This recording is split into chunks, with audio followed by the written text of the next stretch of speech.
Underworld gangsters में एक चीज़ बहुत कांस्टेंट है, दैट इज डांस बार। उसकी क्या हिस्ट्री है? इंडिया का या मुंबई का जो पहला गैंग वॉर शुरू हुआ है वो सोनिया बार से ही शुरू हुआ है। येड़ा गोपाल नाम का एक किलर होता था, डांस बार में कहीं घुस जाएगा और कोई लड़की पसंद आ गई तो उठा करके वो अपने कंधे पे लाद लेगा, हाथ में उसके पिस्टल विस्टल रहती थी, आपने मुंह खोला और गोली मार दी उसमें, वो इतना पागल था। विवेक अग्रवाल जो एक ऑथर और क्राइम जर्नलिस्ट हैं, वो हमें बताएंगे क्राइम रिपोर्ट करने पे कैसी थ्रेट्स मिलती है, एक गैंगस्टर से मिलने की प्रोसेस क्या होती है, दाऊद इब्राहिम आज भी इंडिया में ऑपरेट कैसे करता है, पॉलिटिक्स और माफिया का क्या रिलेशन है, एंड जब दाऊद को कोई इंटेल नहीं ढूंढ पाई उस टाइम पे हमारे आज के गेस्ट के पास दाऊद की सबसे लेटेस्ट फोटो कैसे आई। इन सब के बारे में आज के गेस्ट ने हमसे बात करी है। फिरोज कोंकणी को किलिंग मशीन क्यों बोला जाता है? ही is a psycho sex killer. मैं जब उससे मिला था मुंबई पुलिस की लॉकअप में, उसने बोला कि जब मैं किसी को मारता हूँ तो मुझे ऐसा लगता है मैं किसी औरत के साथ सोया है। ये सारे गैंगस्टर्स ये रिक्रूट कैसे करते हैं? इनके रिक्रूटर अलग ही होते हैं, तो वो जेल में बिना किसी कारण के भी चले जाते हैं और वहां से वो देखते हैं, अरे क्या हुआ रे, तू जाता क्यों नहीं बाहर, चल छोड़ मैं करवाता हूँ। ये लड़का प्लीज हो गया, ले करके और गैंग बॉस के पास गया। आज सबसे बड़ा गैंगस्टर कौन होगा इंडिया में? दाऊद इब्राहिम ही है। जो 2 बड़े हत्याकांड हुए हैं इस देश में, वो लॉरेंस बिश्नोई का किया करवाया हुआ ही नहीं है। दाऊद आज भी एक्टिव है? बिल्कुल एक्टिव है। सच्चाई हमसे पूछिए, हम बताएंगे। How much do you think Dawood Ibrahim earn करता था? दाऊद इब्राहिम जब मुंबई में था तो कमाई उसकी 2000 करोड़ रुपए साल की होगी। किसी से डरता था दाऊद इब्राहिम? दाऊद बहुतों से डरता भी था। शारजा के बाद दाऊद इब्राहिम को कहीं फोटो ही नहीं था। आपके पास इतनी लेटेस्ट फोटो आई कैसे? आगे बढ़ने से पहले इस चैनल को सब्सक्राइब कर लीजिए ताकि हम आपके लिए इसी तरह से और इंसाइटफुल और बेहतर पॉडकास्ट बनाते रहें। एंड इस पूरे शो का ऑडियो एक्सपीरियंस स्पॉटिफाई पे अवेलेबल है, जहां पे आप हमें फॉलो कर सकते हैं। Enjoy the show.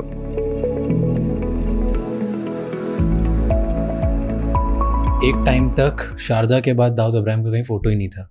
आपके पास इतनी लेटेस्ट फोटो आई कैसे? वो भी कराची की थी शायद, राइट? हाँ, कराची में उनके जो घर है क्लिफ्टन एरिया में, जिसको कि जहाँ उनका बंगला है वो वाइट कलर का मोइन पैलेस के नाम से पहचाना जाता है, उसके घर के अंदर 50 मीटर का एक स्विमिंग पूल है और उस स्विमिंग पूल के सामने वो खड़े हुए हैं। सफ़ेद रंग का पठानी सूट पहना हुआ है और काले रंग का कोट पहना हुआ है, वो तस्वीर है। वो कोई बहुत बड़ा काम नहीं था वो, लेकिन हाँ ये है कि उसका एक सेटबैक ये रहा कि जो एक बहुत बड़ा सोर्स ऑफ इंफॉर्मेशन था वो मेरा कट गया उससे। कभी ऐसा हुआ है कि ऐसी बहुत सारी आपने खतरे वाली चीज़ें करी, उसमें किसी ने आपको बोला है कि अगर ये पब्लिश कर दिया तूने या ये चीज़ बाहर निकाल दी तो बचेगा नहीं तू? क्राइम की जो न्यूज़ होती है ना, उसमें मोस्टली ये होता है कि आप किसी और व्यक्ति पे खबर कर रहे हैं, सपोज जैसे छोटा राजन पे लिख रहे हैं, गवली पे लिख रहे हैं, किसी पे भी लिख रहे हैं, तो आप उनसे कोट मांगने नहीं जाते हैं। ऑन द कॉन्ट्रेरी आप पॉलिटिकल न्यूज़ करते हैं, धार्मिक खबर करते हैं, कोई कारपोरेट के अगेंस्ट करते हैं, तो आप उनसे पहले कोर्ट मांगते हैं कि भैया अपना पक्ष रखिए। हम लोग पक्ष मांगने ही नहीं जाते। भैया तुम तो क्रिमिनल हो, तुमसे क्या पक्ष मांगने जाना है, क्यों मांगने जाना है, ये क्राइम है, ये तुम्हारी चीज़ है, ये हमने छापी है। माफिया और टेररिस्ट में डिफरेंस क्या होता है? माफिया और टेररिस्ट में बहुत बेसिक फ़र्क ये होता है कि एक आइडियोलॉजी पे काम करता है और एक आइडियोलॉजी पे काम नहीं करता। टेररिज्म आइडियोलॉजिस्टिक ऑर्गेनाइजेशंस होते हैं जो अब एक आइडियोलॉजी को कैटर करते हैं, उसके तहत वो क्राइम करते हैं। और माफिया जो है उसकी आइडियोलॉजी सिर्फ पैसा कमाना और पावर में रहना है। तो दोनों के बीच का बेसिक फ़र्क ये है। क्रिमिनल दोनों हैं, एक जो है वो धन कमाने के लिए करता है और एक जो है अपनी आइडियोलॉजी के तहत सत्ता हासिल करने या उसको एक्सपांड करने के लिए करता है। जैसे ईसिस है या सिम्मी है या लश्कर तैयबा है या और भी तमाम है, नक्सलाइट्स हैं। तो ये सारे लोग एक वैचारिक धरातल पे उस पृष्ठभूमि पे बैठे हुए लोग हैं जिनको कि अपनी उस चीज़ से लेकर के, उस विचारों से लेकर के और आगे जा कर के और अपने सत्ता हासिल करनी है या उसको इस्टेब्लिश करना है। क्रिमिनल गैंग्स टॉप पे पहुंच करके भी सत्ता हासिल करने में बहुत ज़्यादा इंटरेस्टेड नहीं होते हैं। उनका काम है पैसे कमाए, खाए, भैया मौज करो, यानी खाए पियो और खिसके, मतलब ही यार किसके। बहुत कम ऐसे हुए हैं, जैसे गोवा का एक चीफ मिनिस्टर हुआ है जो अपने वक्त का बड़ा नार्को एंड गोल्ड स्मगलर रहा है और वो काफ़ी लंबे समय तक शायद 2 या 3 बार सीएम बना। अब तो उनकी भी शायद डेथ हो चुकी है। हाजी मस्तान ने भी ये कोशिश की थी कि वो सत्ता हासिल करे। हाजी मस्तान के ऊपर जो है मेरी बिल्कुल एक किताब आ रही है जिसमें मैंने उनका जो ये पॉलिटिकल ड्रीम था वो कैसे शुरू हुआ और कैसे परवान चढ़ा और कैसे टूटा, उसकी पूरी एक अध्याय मैंने लिखा है उसमें इसी वजह से। आप हाजी मस्तान की बात कर रहे थे, हाजी मस्तान का क्या था पॉलिटिकल ड्रीम, कैसे स्टार्ट हुआ, क्या था? Give me a summary. Haji Mastan जो हैं उनका उतार का वक्त था और दाऊद इब्राहिम के चढ़ाव का वक्त था। और दाऊद जो है वो बहुत ही ज़्यादा एम्बिशियस, बहुत क्रूड, बहुत क्रूअल और बहुत ही ज़्यादा तेजी से ऊपर आने की तमन्ना और चाह रखने वाला व्यक्ति था। यंग लड़का था एकदम, और बहुत ज़्यादा एरोगेंट था। वो किसी को कुछ नहीं समझता था। उसने हाजी मस्तान और उस वक्त के जितने भी तमाम गैंग लीडर्स थे उनकी सबकी हवा निकाल दी थी अकेले बंदे ने। हालांकि उसमें उसको भी बहुत खामियाजा भुगतना पड़ा। अपने बड़े भाई की जान उसकी गई और उसके बाद में उसने जो ब्लड शेड किया वो तो कमाल का है, दुनिया उसके बारे में सब जानती है। उसने ऐसी स्थिति कर दी कि एक वक्त में जो हाजी मस्तान के लिए रोड सरफेस ट्रांसपोर्टेशन गोल्ड का करता था वही उसके सिर पे आके बैठा। और अगर कोई व्यक्ति आकर के शिकायत कर देता था कि अरे तो आपके लड़के मुझे तंग कर रहे हैं या आप मुझे परेशान कर रहे हो, मैं हाजी भाई को शिकायत करूंगा। बोले अच्छा तू हाजी भाई को शिकायत करेगा ना, कोई बात नहीं है, 2 मिनट बैठ जरा। थोड़ी देर बाद में उसी आदमी को अंदर बुलाता था और खिड़की से बाहर दिखाता था कि तू जो आदमी को बोल रहा था ना कि जिसकी तू शिकायत करेगा, वो देखो मेरे ऑफिस के दरवाजे के बाहर खड़ा है। उसको बैठाते भी नहीं थे, उसको बाहर खड़ा रखते थे। इस बात की शिकायत खुद हाजी मस्तान ने किसी व्यक्ति से की थी जिसने कि मुझे ये किस्सा बयान किया। तो वो आदमी तो बेचारा पजल हो जाता था। जो दाऊद गैंग के लोग बोलते थे या दाऊद बोलता था वो उसको मानने पर मजबूर होना पड़ता था, क्योंकि उस वक्त का जो फरिश्ता था हाजी मस्तान, वो उस वक्त वहां पर पानी भर रहा होता था। क्यों? क्योंकि डर चुका था, वो दाऊद से बूढ़ा हो चुका था, उसकी पूरी ताकत जा चुकी थी। और दाऊद इब्राहिम जो है वो गुस्सैल था, किसी को भी मार देता था। उसने हमीद को मारा, उसके बेटों को मारा और वो सब किया। दिलीप अजीज थे, उनके बेटे हमीद और एक और था, उन लोगों को ऐसे मतलब कत्लेआम मचा रखा था उसने। तो उस वक्त में इसको ये जब लग गया कि हाजी मस्तान को कि भाई अब ये सब धंधा समेट करके और पीछे हो जाने का वक्त है, और उसी समय में आपके इमरजेंसी आई और उनको जेल जाना पड़ा। जेल गए तो उनको लगा कि भैया अब तो कहानी ख़त्म हो गई है। बाहर आए तो वो जो है अपना एक उन्होंने एनजीओ खोला, उसमें लोगों की मदद करने लग गए। फिर बाद में उनको एक पत्रकार थे, उन्होंने कहा कि आप तो पॉलिटिक्स में आ जाओ। कल तक जो लोग आपके आगे पीछे डंडे लेके घूमते थे, कल वो डंडे पीछे रख करके और आपको सलाम बजाएंगे। उन्होंने कहा ये अच्छी चीज़ है। तो वो ऑर्गेनाइजेशन जो है उसको छोड़ करके एनजीओ को, और उन्होंने फिर दलित मुस्लिम माइनॉरिटी महासंघ के नाम से एक पॉलिटिकल पार्टी स्टार्ट की। उसमें उन्होंने चुनाव भी लड़े। उन चुनाव में ये होता था कि दिलीप कुमार साहब भी जाया करते थे उसमें तकरीर देने के लिए, और उसकी पार्टियों में, जुलूसों में और इन सब चीज़ों में, और बड़ी फुटफॉल होती थी, खूब भीड़ जमा होती थी, लेकिन वोट कन्वर्ट नहीं होता था। उन्होंने जितने लोग खड़े किए थे चुनाव में, उनमें से सिर्फ 2 ही लोग जीते थे, और वो दोनों ही पत्रकार थे, उर्दू रिसालों में काम करने वाले सहाफ़ी थे, वही 2 लोग जीते थे, उसके अलावा कोई नहीं। तो उनकी ये जो मंशा थी कि मैं एक पॉलिटिकल पावर बन के खड़ा हो जाऊं, पानी की तरह पैसा बहाया उन्होंने उसमें, और कुछ नहीं हुआ। लेकिन कुछ नहीं हासिल हुआ, क्योंकि लोग जो है, इस देश की जनता बड़ी समझदार भी है। वो समझती है कि मतलब ये आदमी एक क्रिमिनल रहा है या क्रिमिनल है, तो ये जब सत्ता में आएगा तो ये हो सकता है कि सत्ता का मिसयूज भी करे, इसलिए उनको करने नहीं दिया। नहीं, उसको मौका। हाजी मस्तान और दाऊद का रिलेशन कैसा था? शुरू में तो बहुत अच्छा था, बाद में खटास आती गई। क्यों स्टार्टिंग में अच्छा था रिलेशन? क्योंकि दाऊद इब्राहिम छोटा था, उसको पैसों की ज़रूरत थी। साबिर जो है वो उसको कंट्रोल में रखता था। साबिर बहुत ही समझदार, बहुत ही दुनियादार व्यक्ति था, बड़ा भाई था, और उसने वो लोगों के साथ में रिलेशन मेंटेन करने बनाने के सिलसिले में बहुत बढ़िया इंसान था। तो दाऊद जो है वो बहुत ही अति उत्साही, बहुत तुरंत गुस्से में आ जाने वाला और बिना सोचे समझे रिएक्ट करने वाला लड़का था। तो दाऊद को जो है साबिर हमेशा कंट्रोल में रख के चला करता था।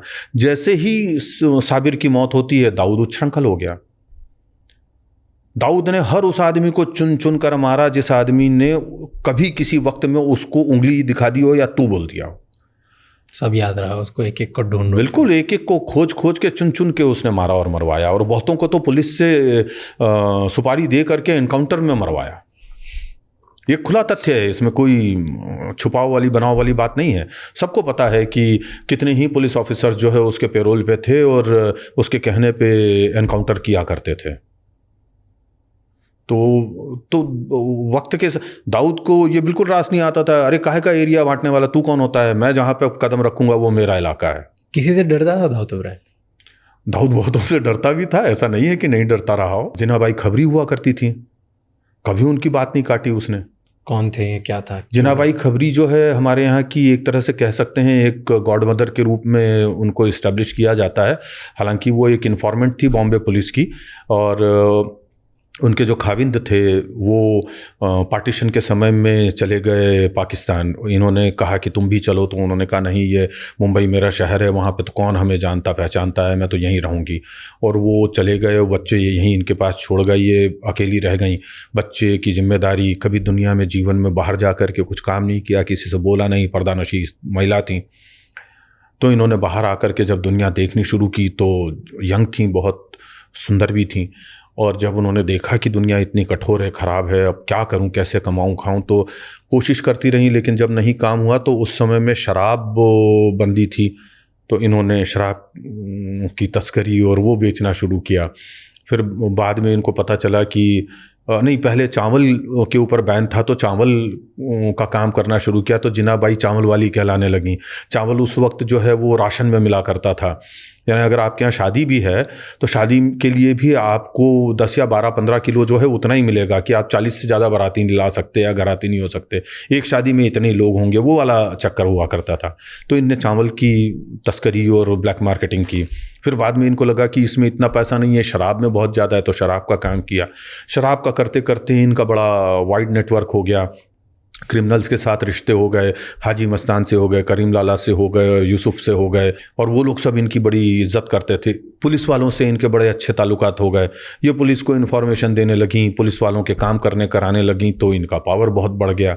दाऊद इब्राहिम के जो पिता थे, इब्राहिम कास्कर साहब, वो जिनाबाई खबरी को बड़ा मानते थे और एक तरह से राखीबंद भाई थे उनके, मुँह बोले भाई थे। तो उसकी वजह से ये उनको बुआ बोला करते थे, फूफी बोलते थे, और बड़ी उनकी रिस्पेक्ट भी करते थे, और थोड़ा एक हद तक डरते भी थे कि ये नाराज़ हो जाएंगी तो अच्छा नहीं होगा। But it's out of respect डरना हुआ ना, डर तो डर होता है, डर तो डर होता है, चाहे किसी भी तरीके का हो। बट इनको किसी का खौफ था? कोई ऐसा था जो इसको लगता था कि ये कंपटीशन है या ये बराबर की टक्कर? समद था, समद खान उनका पूरा कंपटीशन था। अमीरजादा आलमजेब जो दोनों पठान भाई थे, वो दोनों उनके लिए फुल कंपटीशन थे। और गैंग को तो खत्म कर दिया था ना, कर दिया था, लेकिन डरता भी तो था ना। ऐसा नहीं था कि वो मतलब उठा और मार दिया और चल दिया ना, उन लोगों को मारने करने में इसके दांतों से पसीने आ गए थे, छक्के छूट गए थे दाऊद इब्राहिम के भी। ऐसा नहीं है कि आसानी से मार दिया। और जिन दिलीप अजीज़ की मैं बात कर रहा हूँ, उनका बेटा जो है हमीद, और वो दूसरा, उसका नाम अभी मैं भूल रहा हूँ, वो दोनों से तो दाऊद इब्राहिम 4 बांस दूर रहता था। बहुत खतरनाक थे वो दोनों। और वो तो ऐसे थे कि उनके पास में एक बाइक हुआ करती थी 550 सीसी की। आलम ये था कि वो बाइक जब जिस रास्ते से गुजरती थी उसके साउंड से लोगों को पता चल जाता था कि दिलीप भाई के लड़के आ रहे हैं, तो रास्ते खाली हो जाते थे, डोंगरी के रास्ते खाली होते थे। वो दौर था। और उनसे इब्राहिम भी दूर रहता था उनसे। छोटा राजन को थप्पड़ मारा इसने, हमीद ने। वो किसी से नहीं डरते थे, पागल थे वो दोनों, एकदम सिरफिरे थे। एक बार तो ये मारने ही पहुंच गया था दाऊद को, तो बच गया फॉर्चुनेटली किसी कारण से। दाऊद मान्या सुरवे वगैरह से डरते थे? मान्या सुरवे को मरवाने के बारे में ये कहा ही जाता है कि दाऊद इब्राहिम की टिप थी वो। और मान्या सुरवे निश्चित तौर से इस कदर खतरनाक था, और उसने खुलेआम ऐलान कर रखा था कि मैं मुस्लिम माफिया को ख़त्म कर दूंगा। और वो उसका सबसे बड़ा कॉम्पिटिटर था, जितने बड़े पठान नहीं थे उससे ज़्यादा बड़ा, क्योंकि वो इल्यूसिव था। इसकी दाएं बाएं आसपास उसको हवा तक नहीं लगती थी कि वो कौन है, कहाँ है, कैसा दिखता है, क्या करता है, कहाँ रहता है, किससे मिलता है, किनके पास आता जाता है।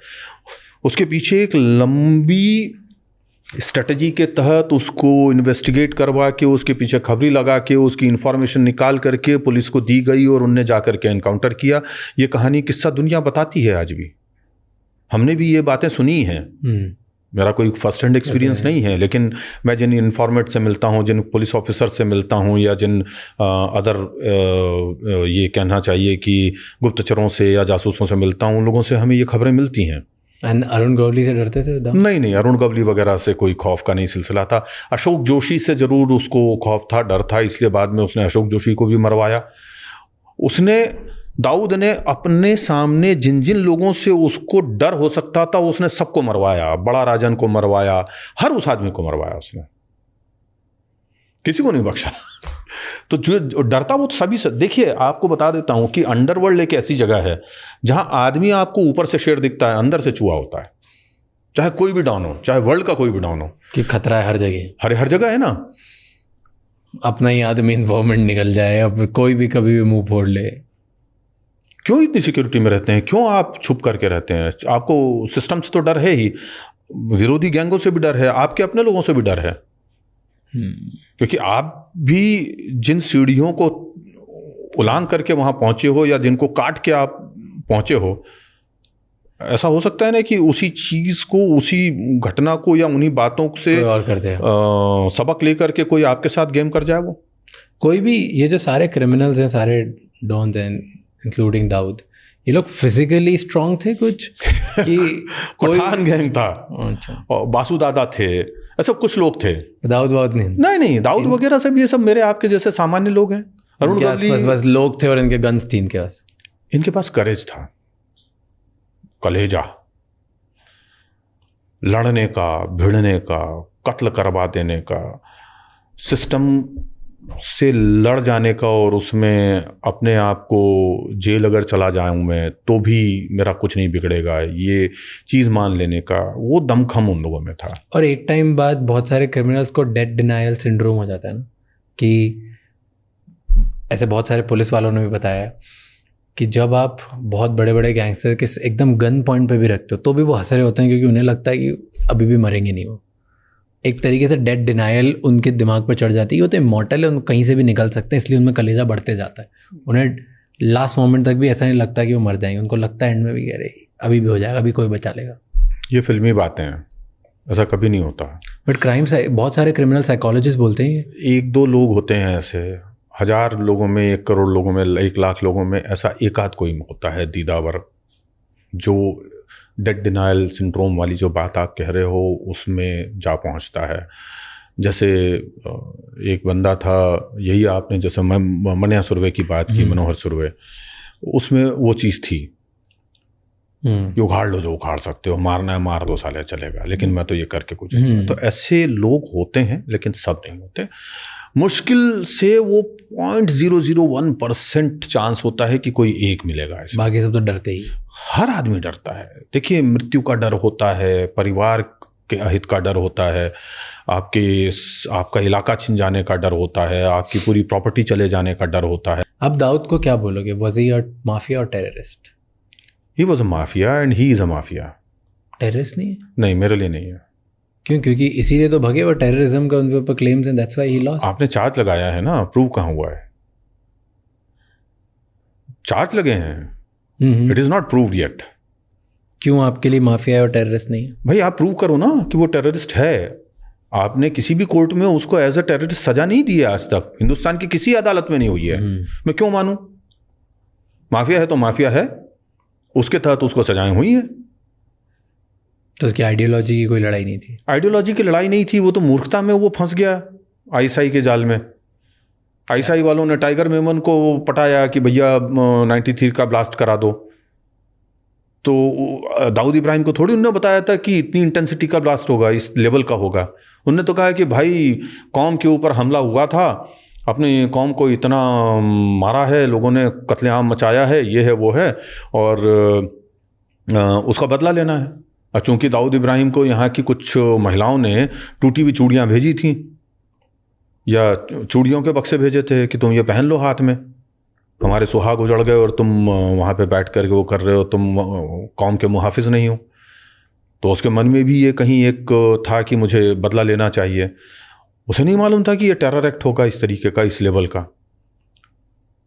मैंने कई जगह पे ये बात कही है, लोग मुझे इस चीज के लिए कोसते भी हैं कि मैं दाऊद का फेवर करता हूं। एग्जैक्टली, मैं डिफेंड नहीं कर रहा हूं, मैं वो सच्चाई बताने की कोशिश कर रहा हूं जो लोग नहीं मानते या जानते। सच तो यही है। आप अगर पूरे केस की क्रोनोलॉजी देखें तो आपकी ही जो चार्जशीट है 93 ब्लास्ट की, उसमें ही ये चीजें लिखी हुई हैं कि फलाना फलाना मेजर था, ब्रिगेडियर था, वो लोग ऐसे शामिल थे, वहाँ का एक लोकल तस्कर था, उसने जाकर के और इन लोगों की आईएसआई से मुलाकात करवाई टाइगर मेमन की। फिर टाइगर मेमन ने छोटा शकील से इन लोगों की मुलाकात की। छोटा शकील ने कहा बिना भाई की जानकारी के ये काम नहीं हो सकता, उनकी रजामंदी ज़रूरी है। फिर उन्होंने दुबई में इन लोगों की मीटिंग ऑर्गेनाइज़ की। मीटिंग ऑर्गेनाइज़ की तो दाऊद को बोला गया कि ये सब करना चाहते हैं, हम बदला लेना चाहते हैं उसका। उसने कहा कि लो, उसको तो लगा ये दंगा करेंगे, उसको ये पता ही नहीं था कि ऐसे ब्लास्ट करेंगे। यहां आकर के कहानी के दूसरा हिस्सा आ जाता है। दाऊद की जानकारी के बिना इन लोगों ने पूरा प्लान किया। इतने सारा RDX लेकर के आए पाकिस्तान से, इतने सारे ग्रेनेड्स लेकर के आए, इतनी सारी AK-47 56 आई, उनके साथ में थाउजेंड्स ऑफ एम्यूनिशन आया। उसमें से कुछ जो है यहाँ पे इस्तेमाल हुआ, कुछ मध्य प्रदेश चला गया, कुछ गुजरात चला गया। वहाँ पे आज भी वो रखा हुआ है, छुपा हुआ कई कई जगहों पे। सारा बरामद नहीं हुआ है अभी तक। और वो अभी भी वो चाहे तो रिट्राइव करके और उसका यूटिलाइजेशन कर सकते हैं। आई डोंट थिंक सो कि RDX अब इस्तेमाल हो पाएगा, लेकिन AK-47 और उसके जो कार्ट्रिजेस हैं वो अभी भी आराम से इस्तेमाल हो जाएंगी। वो खराब होने वाली चीज़ नहीं है। तो वो जो चीज़ है उसमें मेरा तो डिफेंड करने का मामला ही नहीं है। मैं तो सिर्फ हिस्ट्री का वो पक्ष आपको बताने की कोशिश कर रहा हूं जो हमारी ह्यूमन एनार्की है। ये उसकी हिस्ट्री का एक पार्ट है जिसका एक हिस्सा लोगों को पता है। मैं दूसरा पन्ना पलट करके दिखाने की कोशिश कर रहा हूं, दैट्स इट। बट हाईकोर्ट ने बोलते थे ना कि इंडिविजुअल कैपेसिटी पे Dawood Ibrahim is declare terrorist. अगर हाईकोर्ट ने बोला है तो हाईकोर्ट की बात को मैं एंडोर्स करूंगा कि हाँ वो टेररिस्ट है। अब यूं तो दाऊद इब्राहिम के टोरा वोरा की पहाड़ियों में जा करके 2 बार ओसामा बिन लादेन से मिलने का जिक्र भी आता है। लेकिन वो जिक्र आता है। Do you think that's true? मुझे नहीं पता, वो मैंने भी खबर लिखी है सूत्रों के हवाले से। How much do you think Dawood Ibrahim earn करता था? जी, कितना पैसे कमाता था दाऊद इब्राहिम? दाऊद इब्राहिम जब मुंबई में था तो कमाई उसकी 1000-2000 करोड़ रुपए साल की होगी। और जब यहाँ से चले गए उसके बाद में तो उनकी कमाई बढ़ करके जो है वो मिलियंस ऑफ डॉलर्स में हो गई, क्योंकि उनका जो ग्रुप है वो डायरेक्टली फिर ड्रग्स की स्मगलिंग में जुड़ गया, गोल्ड की स्मगलिंग में बड़े पैमाने पे आ गए, ब्लड डायमंड की स्मगलिंग में आ गए, स्मॉल आर्म्स स्मगलिंग में आ गए। और उसके अलावा उन्होंने लेजिटिमेट बिजनेस जो है पूरे वर्ल्ड वाइड खड़े कर लिए। लेजिटिमेट बिजनेस कौन सी इनकम स्ट्रीम्स है उसकी? क्या नहीं है उनका? उनके पास एयरलाइंस हैं, उनके पास में रेडियो स्टेशन है, उनके पास में टीवी स्टेशन है, उनके पास में चेन ऑफ शॉप्स है, ग्रॉसरी शॉप्स, उनके पास में व्हीट फील्ड्स हैं, उनके पास में कंटेनर यार्ड हैं, उनके पास कंटेनर लाइनर है, उनके पास क्या बोलते हैं ये जो होते हैं होटल्स वगैरह तो हैं ही। और उसके अलावा 3 गोल्ड माइन फील्ड्स में उनके इन्वेस्टमेंट हैं नॉर्थ अमेरिका में, तो नॉर्थ अफ्रीका में सॉरी। और ऐसे बहुत सारी जगह हैं जहाँ पे उनके लेजिटिमेट कौन सी एयरलाइंस है उनकी, क्या है? नेपाल में है, ऐसे कम से कम 10-12 बिजनेसेस हैं। उनका जो पूरा काम संभालने वाला व्यक्ति था जिसका नाम था जमीम शाह और जंबो, उसको इंडियन इंटेलिजेंस एजेंसीज ने अली बुदेश, अरुण गवली और बबलू श्रीवास्तव का जो कंसोर्टियम बना हुआ था, उन लोगों ने मिल करके और ठीक इसके सामने, राजमहल के सामने उसकी गाड़ी को एक यामाहा जो 100X गाड़ी होती थी बाइक, उससे रुकवा करके और उसकी SUV में उसको गोलियां मार के मार डाला था। उसके बाद में उनका ये सारा बिजनेस जो है वो ख़त्म हुआ था। आज भी do you think he is active? He is 100% active. Dawood आज भी एक्टिव है? बिल्कुल एक्टिव है। और इस सारे बिजनेसेस कंट्रोल कर रहे हैं? बिल्कुल कर रहे हैं। Illegal legal both? हाँ बिल्कुल है। तो अब इलीगल बिजनेसेस दाऊद के इंडिया में कंट्रोल होते हैं कुछ? छोटा शकील है और उसका अनीस है, ये लोग मिल करके करते हैं जो भी काम करते हैं। क्या करते होंगे आज इंडिया में इन लोग? यही सब काम, गोल्ड की तस्करी है, दवाओं की तस्करी है, सिगरेट की तस्करी है, फिर आपके ब्लड डायमंड की स्मगलिंग है, स्मॉल आर्म्स की स्मगलिंग है। आज भी इंडिया में स्मगल हो रहा है? बिल्कुल हो रहा है, और तो बड़े पैमाने पे हो रहा है। रुकेगा कैसे? जब तक करप्शन है तब तक कुछ नहीं रुकने वाला। और एक बात ये बताता हूं आपको, एक बात हमेशा याद रखिए, और ये बात मैंने कई फोरम्स पे कही है, कि यदि पुलिस चाहे तो एक मंदिर के बाहर से एक चप्पल चोरी नहीं हो सकती। इतना बड़ा गैंग, इतने बड़े बड़े कंसोर्टियम गैंग्स के कार्टल्स, ये सब बनना इतना आसान काम नहीं है। ये इसीलिए बनते होते हैं क्योंकि आप ये होने देते हैं, आप इनको बड़ा करते हैं। पहले तो आप इनसे रिश्वत खाते हैं, इनके केसेस दबाते हैं, इनके लोगों के केसेस दबाते हैं जो गैंगस्टर्स हैं या किलर्स हैं, सुपारी किलर्स हैं। फिर जब ये लोग इतने बड़े हो जाते हैं तो फिर आप उनके खिलाफ जाने की हिम्मत नहीं जुटा पाते हैं। आज हु डू यू थिंक सबसे बड़ा गैंगस्टर कौन होगा इंडिया में? दाऊद इब्राहिम ही है, और कोई नहीं है। आज भी वो इंडिया में इतना फैला हुआ है उसका काम, और वो करता है? बिल्कुल करता है। उसके नाम को सप्रेस करने के लिए और ये दिखाने के लिए कि भाई अब एक हिंदुओं का मुहाफिज आ गया है लॉरेंस बिश्नोई नाम का, उसको उसके नाम का इस्तेमाल किया जा रहा है। वरना तो जो 2 बड़े हत्याकांड हुए हैं इस देश में, जिसपे मतलब लॉरेंस बिश्नोई का नाम आता है, जिसमें से एक मुंबई में बांद्रा में हुआ था, वो लॉरेंस बिश्नोई के लोगों का किया करवाया हुआ ही नहीं है। उसकी तो सुपारी उत्तर प्रदेश में गई थी, उत्तर प्रदेश के लड़कों ने आकर के वो किया है। लॉरेंस बिश्नोई क्यों उत्तर प्रदेश के लड़के इस्तेमाल करेगा? उसके पास में एक से एक बेहतरीन शूटर जो हैं वो हरियाणा और पंजाब के हैं, दिल्ली के हैं। उसको जरूरत नहीं है। तो ये सुपारी किसी और ने की है, नाम इसका दिया जा रहा है। क्यों हो रहा है इनका? क्योंकि हमें दिखाना है कि भैया दाऊद इब्राहिम का भी कोई बाप आ सकता है इस देश में। एक फेक नैरेटिव, जो पहले हमारी बात हो रही थी, ये फेक नैरेटिव है। क्यों दिखाना है किसी को? इसलिए दिखाना है क्योंकि भाई वो मुसलमान वो है ना, क्रिमिनल डॉन, उसकी कोई इज्जत अब कोई वैल्यू नहीं बची। हिंदू डॉन है अब। जैसे एक वक्त में मन्या सुरवे को हिंदू डॉन बताने की कोशिश की, फिर उसके बाद में अरुण गवली और अमर नाइक को बनाने की कोशिश की, सक्सेसफुल नहीं हुआ। कौन है इसके पीछे? कौन इसको बड़ा बनाएगा? क्यों करेगा कोई? बनाने वाले लोग हैं, बना रहे हैं, वो चीज चल रही है। Who do you think will be there? There are some politicians, there are some intelligence officers, those who wanted to do this. Politicians और intelligence officers चाहते हैं कि एक क्रिमिनल खत्म जो नहीं हुआ है उसका नैरेटिव खत्म करने के लिए हम एक कोई दूसरा फॉल्स नैरेटिव का एक नया क्रिमिनल बना दें। ये हमेशा होता आया है, ये आज भी हो रहा है। होता है, ये होता है, बट क्यों? Why do you think it's happen? मैं वो पूछ रहा हूँ, क्या हो रहा है? क्योंकि आपको अपनी आइडियोलॉजी ऊपर लानी है, अपनी सत्ता बनानी है, उसको बनाए रखना है, तो लोगों के मन में खौफ पैदा करना है। देखिए आपको बताता हूं, दाऊद इब्राहिम का खौफ इतने सालों से आज भी तक फिल्म इंडस्ट्री पे छाया हुआ है। ठीक है, आज भी आप दाऊद इब्राहिम के नाम से इस फिल्म इंडस्ट्री में कुछ भी करा सकते हैं। उसके सामने लॉरेंस बिश्नोई का टेरर क्रिएट करने की कोशिश की गई, सलमान खान के पनवेल फॉर्म की रेकी करवाई, उसके घर के ऊपर गोलियां चलवाई। गोली चलाने वाले कौन निकले? यूपी के चिंदी चोर, जिनकी कोई वैल्यू नहीं, जिनकी कोई वक़्त नहीं। 5-5 हज़ार रुपये में, 50-50 हज़ार रुपये में उन लोगों को लेकर के आए। इनको खार में जो मर्डर केस हुआ बांद्रा में, उस मर्डर केस के आरोपियों को कितना पैसा मिलना था? 5-5 लाख रुपए पर हेड। वो लोग तो टिश्यू पेपर हैं, यूज एंड थ्रो। उसकी गैंग के लोग क्यों नहीं आकर के काम कर रहे हैं? क्योंकि वो लोग इन्वॉल्व ही नहीं है।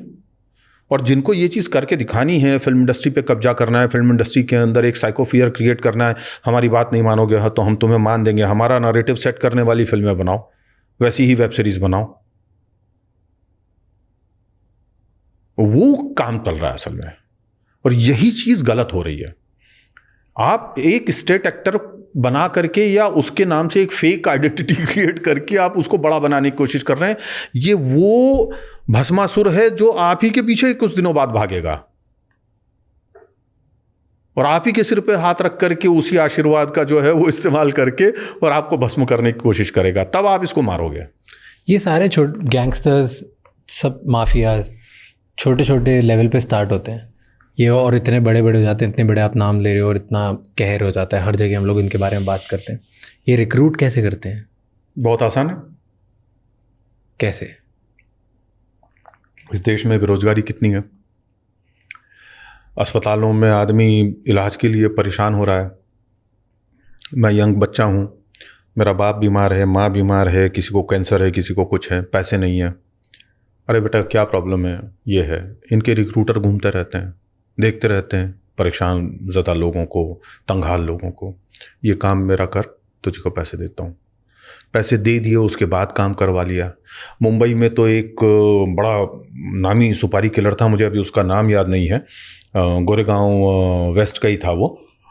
उसको एक लड़की से मोहब्बत थी, उनके परिवार के लोग जो हैं शादी के लिए राजी नहीं थे। वो गए एक कॉरपोरेटर के पास में, गोरेगांव वेस्ट के ही, जो कि खुद एक वक्त में बड़ा अंडरवर्ल्ड का क्रिमिनल था, गैंगस्टर था। उसको कहा कि भाई साहब हमारी ये शादी नहीं हो पा रही है। वो बोले इसकी ऐसी की तैसी, कोई क्या बिगाड़ता है तुम्हारा, मैं देखता हूँ, आज से मेरा तुम्हारे ऊपर हाथ है। उसने वहीं पास में अपने घर के उन दोनों को कमरा लेके रख दे दिया और तुम यहाँ पे रहो। फिर उस लड़के को धीरे से जो है एक नौकरी दिलवाई। अब वो लड़का इतना प्लीज्ड है कि एक बार जो है इस कारपोरेटर ने कहा कि जा मेरा ये काम करके आ, वो करके आया। होते होते होते उसको एक बार सुपारी दी कि ये उसको मार के आ, वो मार के आया। And he became one of the dreaded, most dreaded सुपारी किलर। तो ऐसे बहुत सारे तरीके होते हैं जिनसे कि इन लोगों को जेलों में रिक्रूटमेंट होती है। और इनके रिक्रूटर अलग ही होते हैं, जैसे आपकी और हमारी कंपनियों में HR हेड्स होते हैं, वैसे इनके रिक्रूटमेंट का काम करने वाले लोग भी होते हैं। तो वो जेल में बिना किसी कारण के भी चले जाते हैं। कोई छोटा मोटा क्राइम किया, जेल चले गए, और वो बेल के लिए अप्लाई भी नहीं करेंगे। वहाँ 6 महीने, साल भर, 2 साल पड़े रहेंगे बिना बेल के, देखने के लिए, परखने के लिए लोग। और वहाँ से वो देखते हैं, अच्छा साला ये बड़ा धाड़सी डकैत है, अरे क्या हुआ रे तू, तेरा तो केस में ऐसा दम नहीं है, तू जाता क्यों नहीं बाहर? बोले भाई पैसा नहीं है मेरे पास, मेरा वकील नहीं है, मेरे माँ बाप भी हेल्प नहीं करते, ये वो सब, उनके पास भी पैसा नहीं है। अरे कितना पैसा लगेगा, क्या है, चल छोड़ छोड़ छोड़ छोड़, मैं करवाता हूँ। कब है तेरी तारीख? बोले फलानी तारीख। तो कौन सी कोर्ट में है?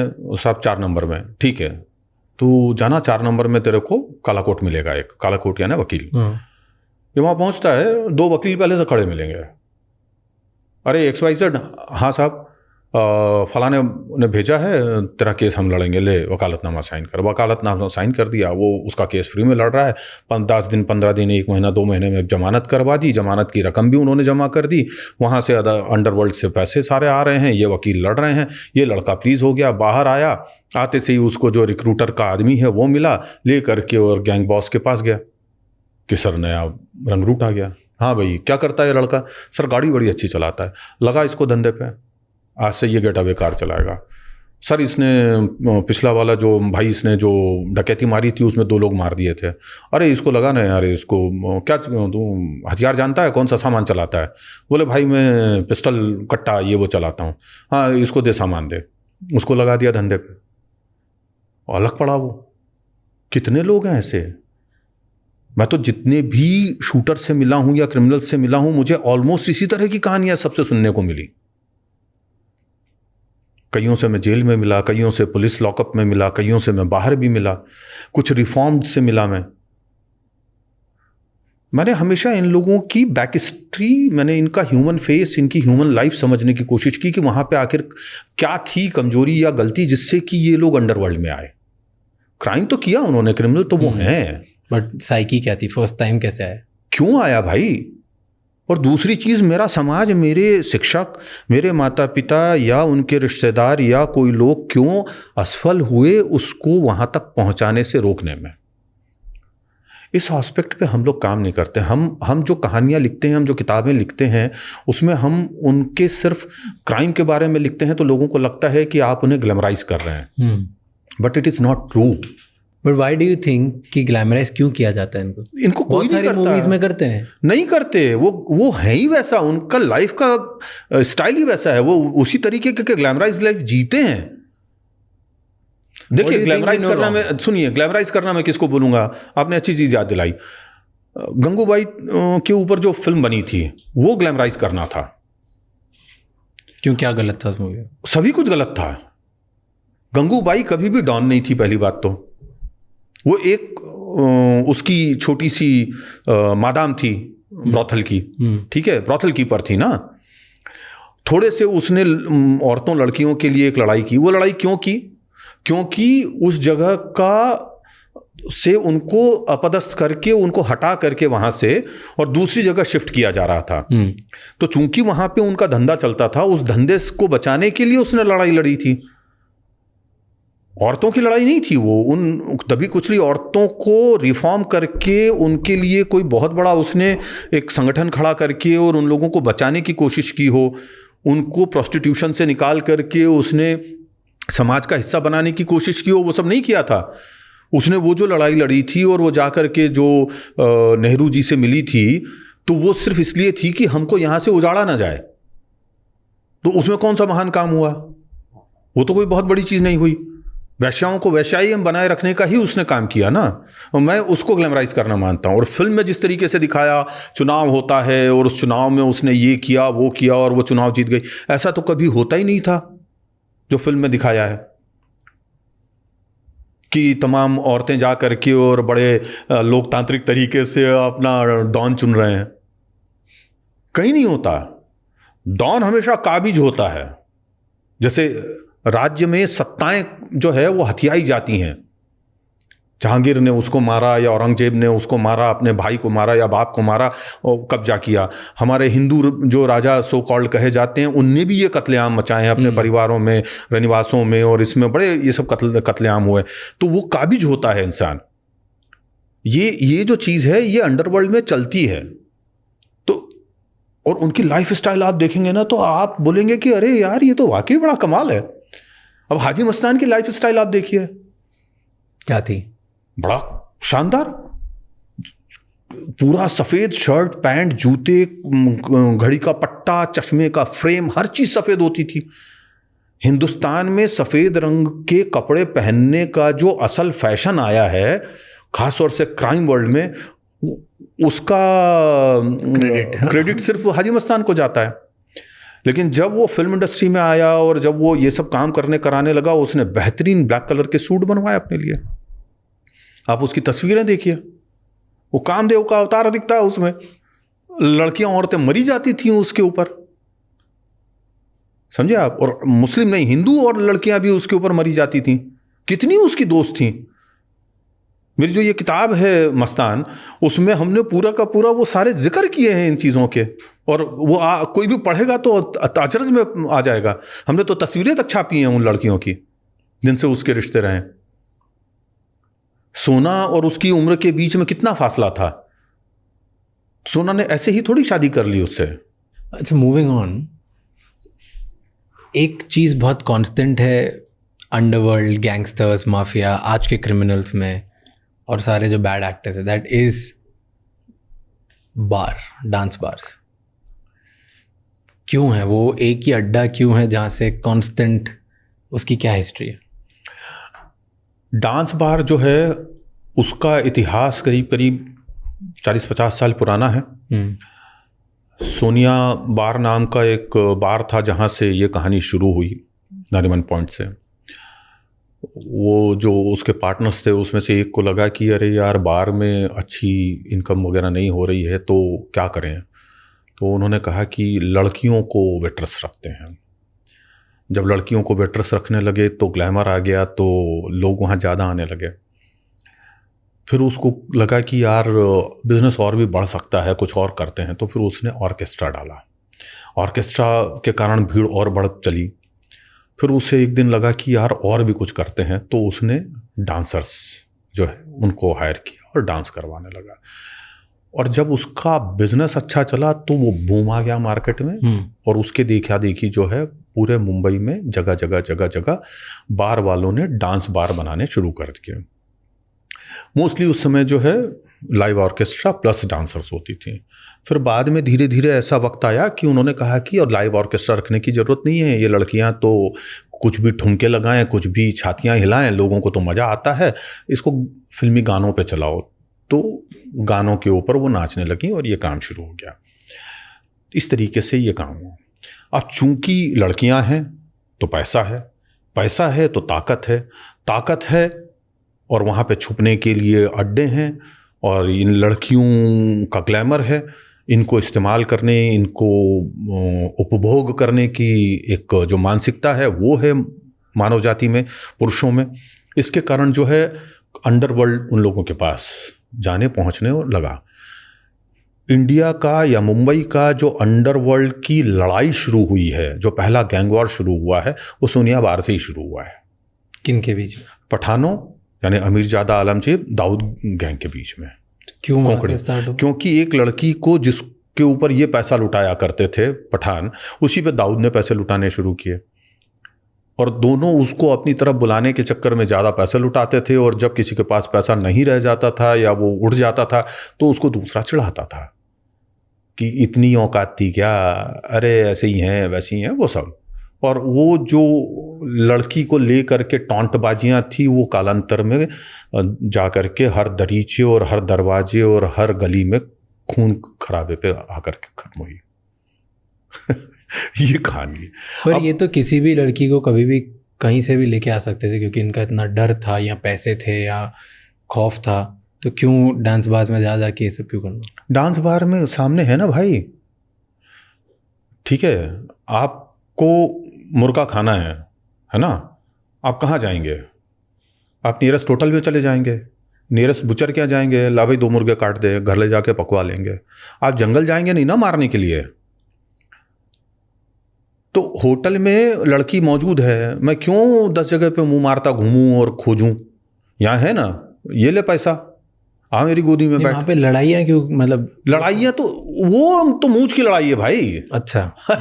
ईगो की लड़ाई है, मूंछ की लड़ाई है वो। कि अब पब्लिकली मेरी बेइज्जती हो गई, मैं इतना बड़ा डॉन। पब्लिकली नहीं भी हुई तो साले तूने ऐसा कैसे कर दिया? हाँ, पब्लिक ही ना, मतलब 4 लोगों के सामने हो गई, मतलब पब्लिकली हो गई बेइज्जती, और क्या। बट इसके पीछे हिस्ट्री क्या है? आज भी चलता है ये सब? डांस बाज है आज भी? डांस बार खूब है, आज अच्छे से चल रहे हैं, गजगजा के चल रहे हैं। लीगल है? इलीगल है। इलीगल है ना? हाँ, अवैध है।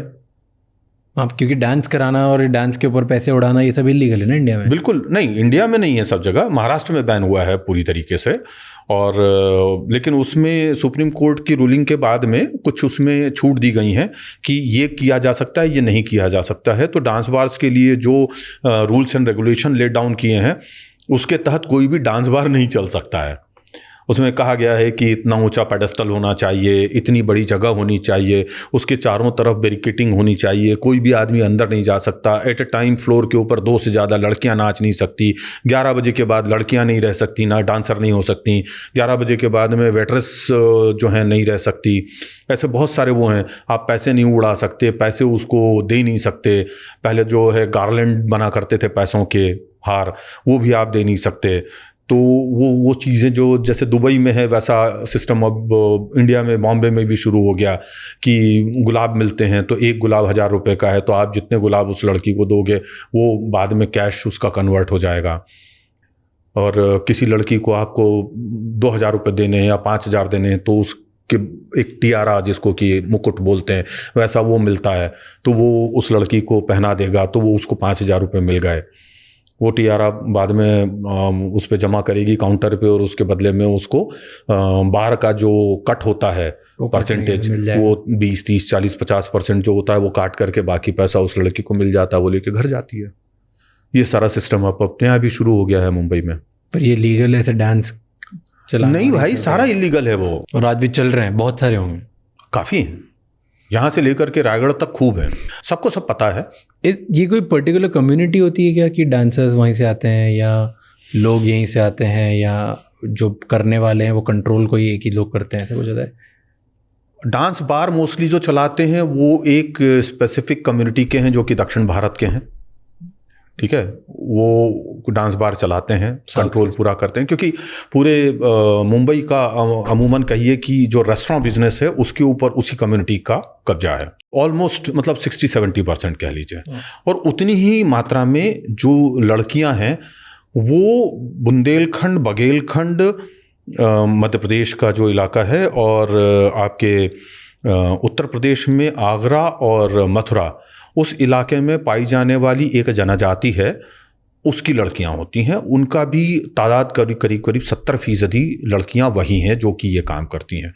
वो एक खास जनजाति है जो 800 सालों से उनकी बेटियां जो हैं यही धंधा करती हैं, और डांस का, नृत्य और वेश्यावृत्ति।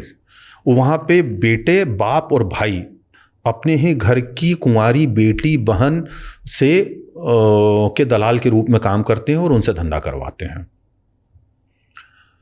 ये ऐसी कम्युनिटीज हैं? हाँ, आज भी? हाँ बिल्कुल है। ऐसी एक कम्युनिटी मध्य प्रदेश के आपके मालवा सेक्टर में भी पाई जाती है, रतलाम, जावरा, मंदसौर इलाके में, नीमच साइड। हाँ, नीमच भी उसमें शामिल हो जाता है। वो पूरा जो अपना निमाड़ का बेल्ट है, निमाड़, वहाँ पर वो भी एक कम्युनिटी पाई जाती है। और ये हाईवे नंबर 36 जो है उसके दोनों तरफ तो इनका बड़ा सेटलमेंट है। हर आपको आधा 1 किलोमीटर पे 500-1000 मीटर के ऊपर इनके 10-10, 15-15 घरों के सेटलमेंट मिलेंगे। वहाँ पे जहाँ भी 2, 4, 6 ट्रक खड़े हुए हैं और छोटे छोटे घर बने हुए हैं, ये मान के चलिए कि ये इस कम्युनिटी का इलाका है जहाँ पर कि वो ट्रक चलाने वाला जो बंदा है वो हल्का होने गया है, वो लड़की के साथ समय बिताने गया है।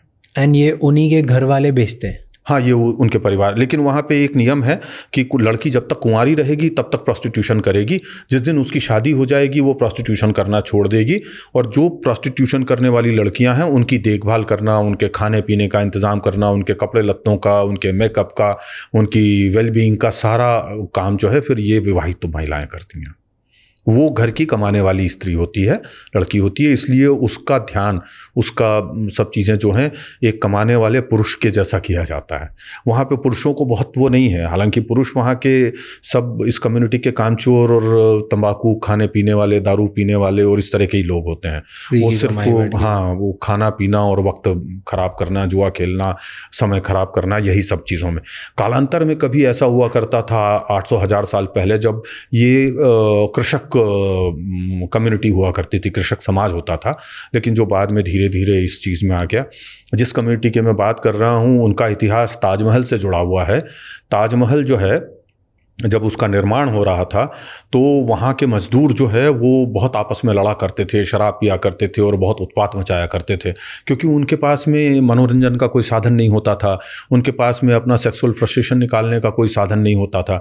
तो ये जो कम्युनिटी है इनके लोगों को बुंदेलखंड के इलाके से उठा करके, बघेलखंड के इलाके से उठा करके, और वहाँ पे जो ताजमहल के आसपास के 22 गांव थे उनके बीच बीच में 6 गांवों के अंदर इनको बसाया गया।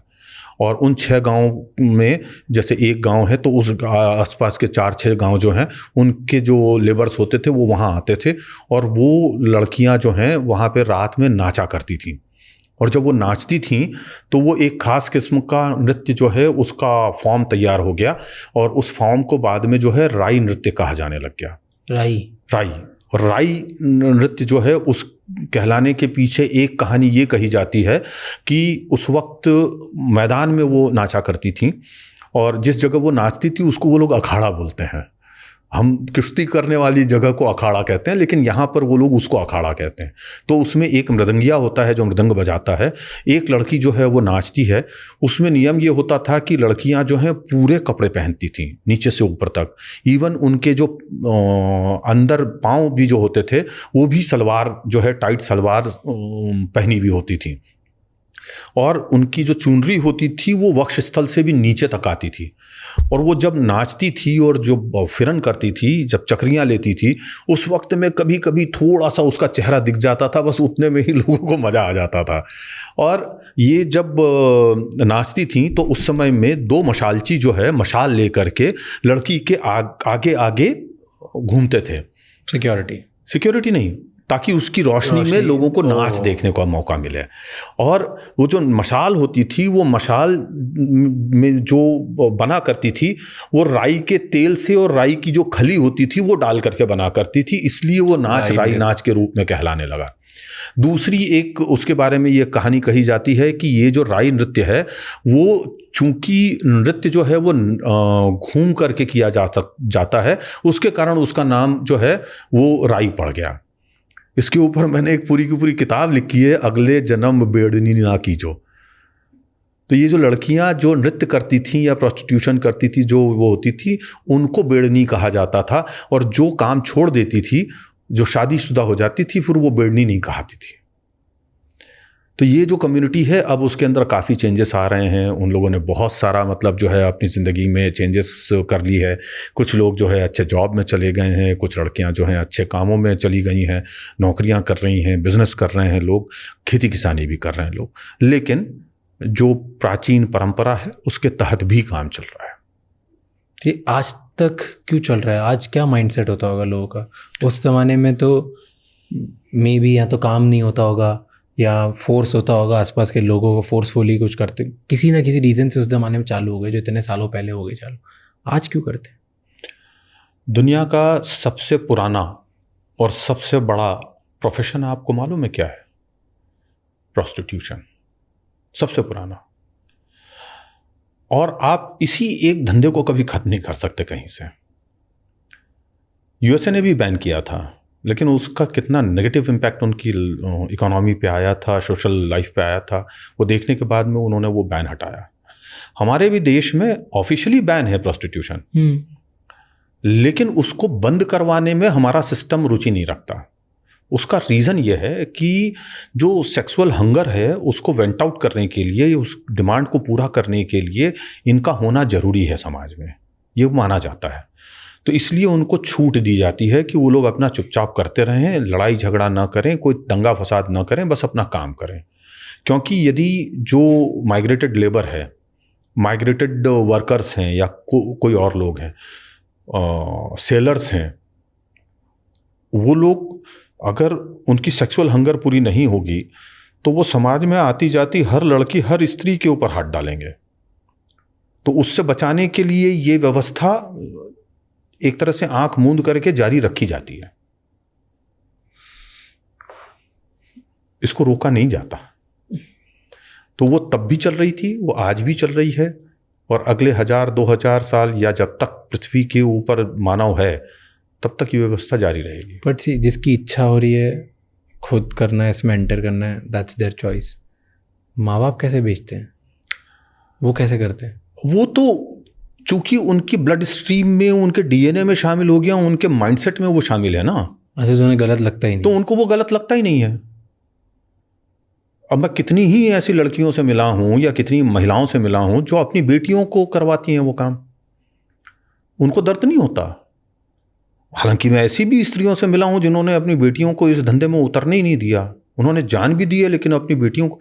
एक तो महिला से मैं मिला था, वो जैन की थी, उसने पैदा होते से ही अपनी बेटी को 4-5 साल तक तो अपने साथ रखा, लेकिन उसके बाद में उसको हॉस्टल में रख के पढ़ाया सारी जिंदगी। उसको पता ही नहीं चलने दिया कि मैं वैश्या हूं। एक बंदा जो उसके साथ में था, उसने किसी कारण से नाराज होकर के उस लड़की को उसकी माँ की सच्चाई बता दी। बेटी पे क्या गुजरा होगा आप सोच समझ सकते हैं। लेकिन जब बेटी को यह महसूस हुआ कि मेरी माँ ने मेरे लिए कितना बड़ा सेक्रीफाइस किया है, तब उस बेटी के मन में कितना गर्व आया होगा, आप ये सोच सकते हैं। और जब मैंने उन दोनों से मुलाकात की थी और मुझको जब ये कहानी पता चली थी, तो वो कहानी लिखते वक्त मेरे मन में क्या भाव आया होगा, ये आप सोच सकते हैं। गैंगस्टर्स की हिस्ट्री में, अंडरवर्ल्ड की हिस्ट्री में कौन से ऐसे अड्डे थे, कौन से ऐसे बार्स थे जो बहुत रेलेवेंट थे, जो सारे गैंगस्टर, तो सारे अंडरवर्ल्ड के लोगों के अड्डे रह चुके हैं? सब मेन बार्स थे जहाँ पे सब ये सारी चीज़ें होती थी। सबसे ज़्यादा फेमस कौन से? सबसे ज़्यादा फेमस तो मुंबई का जो है टोपाज बार था, जिसमें एक वक्त में करीब करीब 700-800 लड़कियां होती थी और एट अ टाइम फ्लोर पे 200-250 लड़कियां हुआ करती थी। वेरियस फ्लोर्स पे 3 फ्लोर्स के 3 मंजिल पे उनका बार चलता था और हर रूम में जो है एट टाइम 10-10, 20-20 लड़कियां होती थी और हर 1-1, 2-2 घंटे में लड़कियां पाली बदलती थी। मतलब इस फ्लोर पे नाचने वाली लड़की जाएगी, अपने कपड़े वपड़े जो पसीने में भीग गए हैं वो जाके बदलती है और फिर दूसरे किसी फ्लोर पे चले जाती है, वहाँ नाचती है।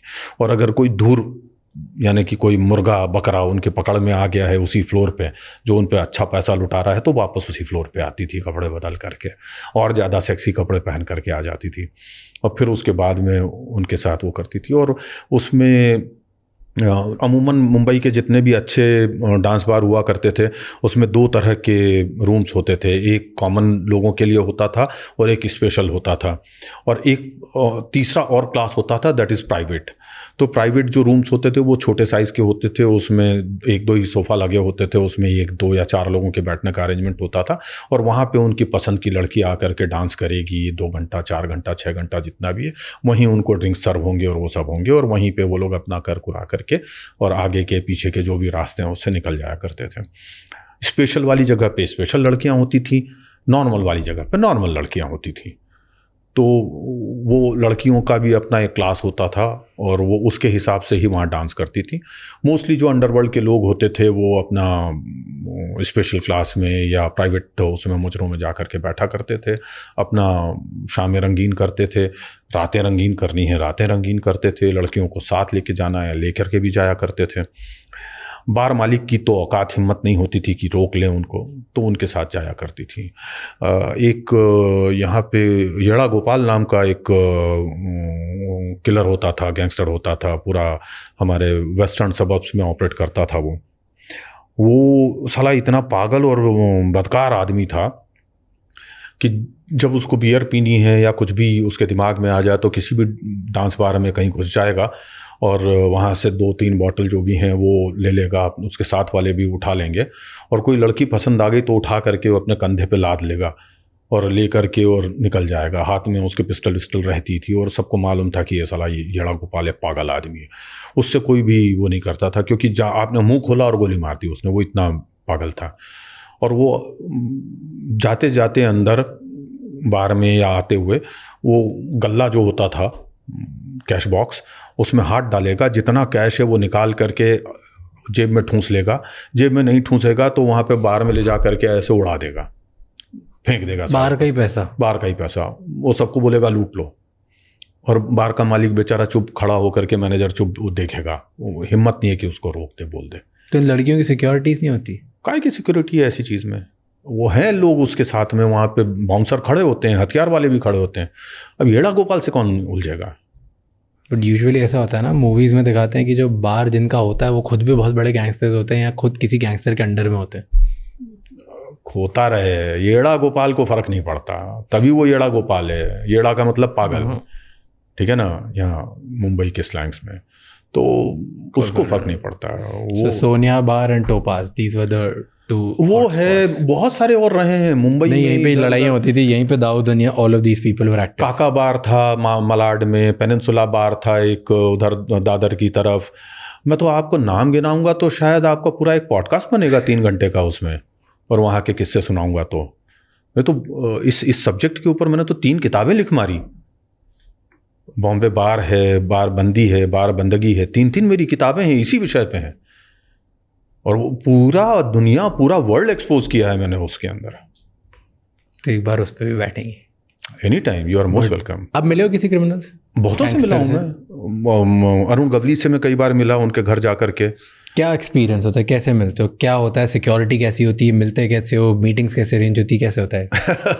ये तो देखिए क्या होता है ना कि आपके रिलेशनशिप पे पहली बात तो डिपेंड करती है। अभी कोई ना कोई एक जरिया बनता है और उनके थ्रू हम इन लोगों तक पहुंच पाते हैं। तो जैसे अरुण गवली तक अगर मुझे पहुंचना है तो मुझे मालूम है कि एक्स पर्सन जो है मुझे वहाँ पहुंचाएगा। तो अरुण गवली का एक बहुत ही खास जो कहना चाहिए कि व्यक्ति था, और उससे उम्र में बड़े थे, वो उसको चाचा बोला करते था, काका बोलता था, और वो मुझे बहुत पसंद करते थे। उसके दो कारण थे। एक तो मैं बहुत ही अपफ्रंट सीधा बोलने वाला व्यक्ति रहा हमेशा से, उस उम्र में भी वैसे ही था। और दूसरा ये था कि उनको बहुत अच्छे मतलब इसके चरस गांजे का बड़ा शौक था। तो मैं बाज़ दफ़ा जो है उनके लिए जब भी मिलना होता था या कभी भी ऐसे रास्ते चलते भी, तो मैं दगड़ी चाल की तरफ से अगर निकलता विकलता था तो उनके लिए चरस गांजा ले जाया करता था। उस समय में 10-20 रुपए में गोली मिल जाती थी, बहुत सस्ती होती थी। और मतलब वो उनको ऐसी दे देता था, तो वो बोलते थे कि यार तुझे इतना अच्छा माल किधर से मिलता है। मैं बोलता था कि ये अब पूछ के क्या करोगे, आपको मिल रहा है मज़े करो। और वो बड़ा खुश होते थे। कभी मिलना है तो उनको बोल दिया फ़ोन करके कि काका मुझे आज मिलना है, तो बोले हाँ आजा आजा बेटा मैं तेरे को मिलवा देता। चले जाते थे, मिलते थे। अब उसमें ये होता था कि जब दगड़ी चाल का जो आज दरवाज़ा खुला रहता है मेन गेट, वो तब खुला नहीं होता था। उसमें बहुत बड़ा स्टील का गेट है, उसमें एक छोटा दरवाज़ा होता है, जैसे कि आप फिल्मों में जेल का दरवाज़ा खुलते हुए देखते हैं, हीरो अंदर जाता है बाहर आता है टाइप का सब ऐसा। तो आप उससे अंदर जाते हैं सिर झुका करके बाकायदा। तो वहाँ जाते से ही आपकी पहली तलाशी होगी, पता किया जाएगा कौन हो क्या हो। तो आप काका के साथ हैं तो आपको कोई बहुत ज़्यादा रोके बॉदर नहीं होगा, लेकिन फिर भी जामा तलाशी होगी। दूसरी जो है वो मंदिर के पहले एक दरवाज़ा था, अंदर एक शिव मंदिर है उसके पहले, वो बंद रहता था, उसको खुलवाया जाता था। फिर वहाँ आपको एक बार चेक करते थे। फिर उसके बाद में जो बिल्डिंग है उस बिल्डिंग का दरवाज़ा बंद रहता था, वो खुलता था, फिर आप ऊपर जा सकते थे। तो ऊपर जाने के पहले आपको नीचे ही एक बैठक होती थी, उस बैठक में आपको बैठा दिया जाता था और वहाँ पे थोड़ी देर आपको एक कूलिंग पीरियड दिया जाता था। वहाँ पे आपको सीसीटीवी से उनके एक दो लोग जो है वॉच करते थे, ऑब्जर्व करते थे कि ये बंदा कर क्या रहा है, रेस्टलेस है नहीं है, क्या है क्या नहीं। फिर उसके बाद 5-10 मिनट 15 मिनट आधा घंटा 1 घंटे बाद में ऊपर बुलावा आएगा। ऊपर जाने के पहले जो सीढ़ियाँ हैं वहाँ पे दरवाज़ा बंद होता था, वहाँ पे फिर चेक होता था।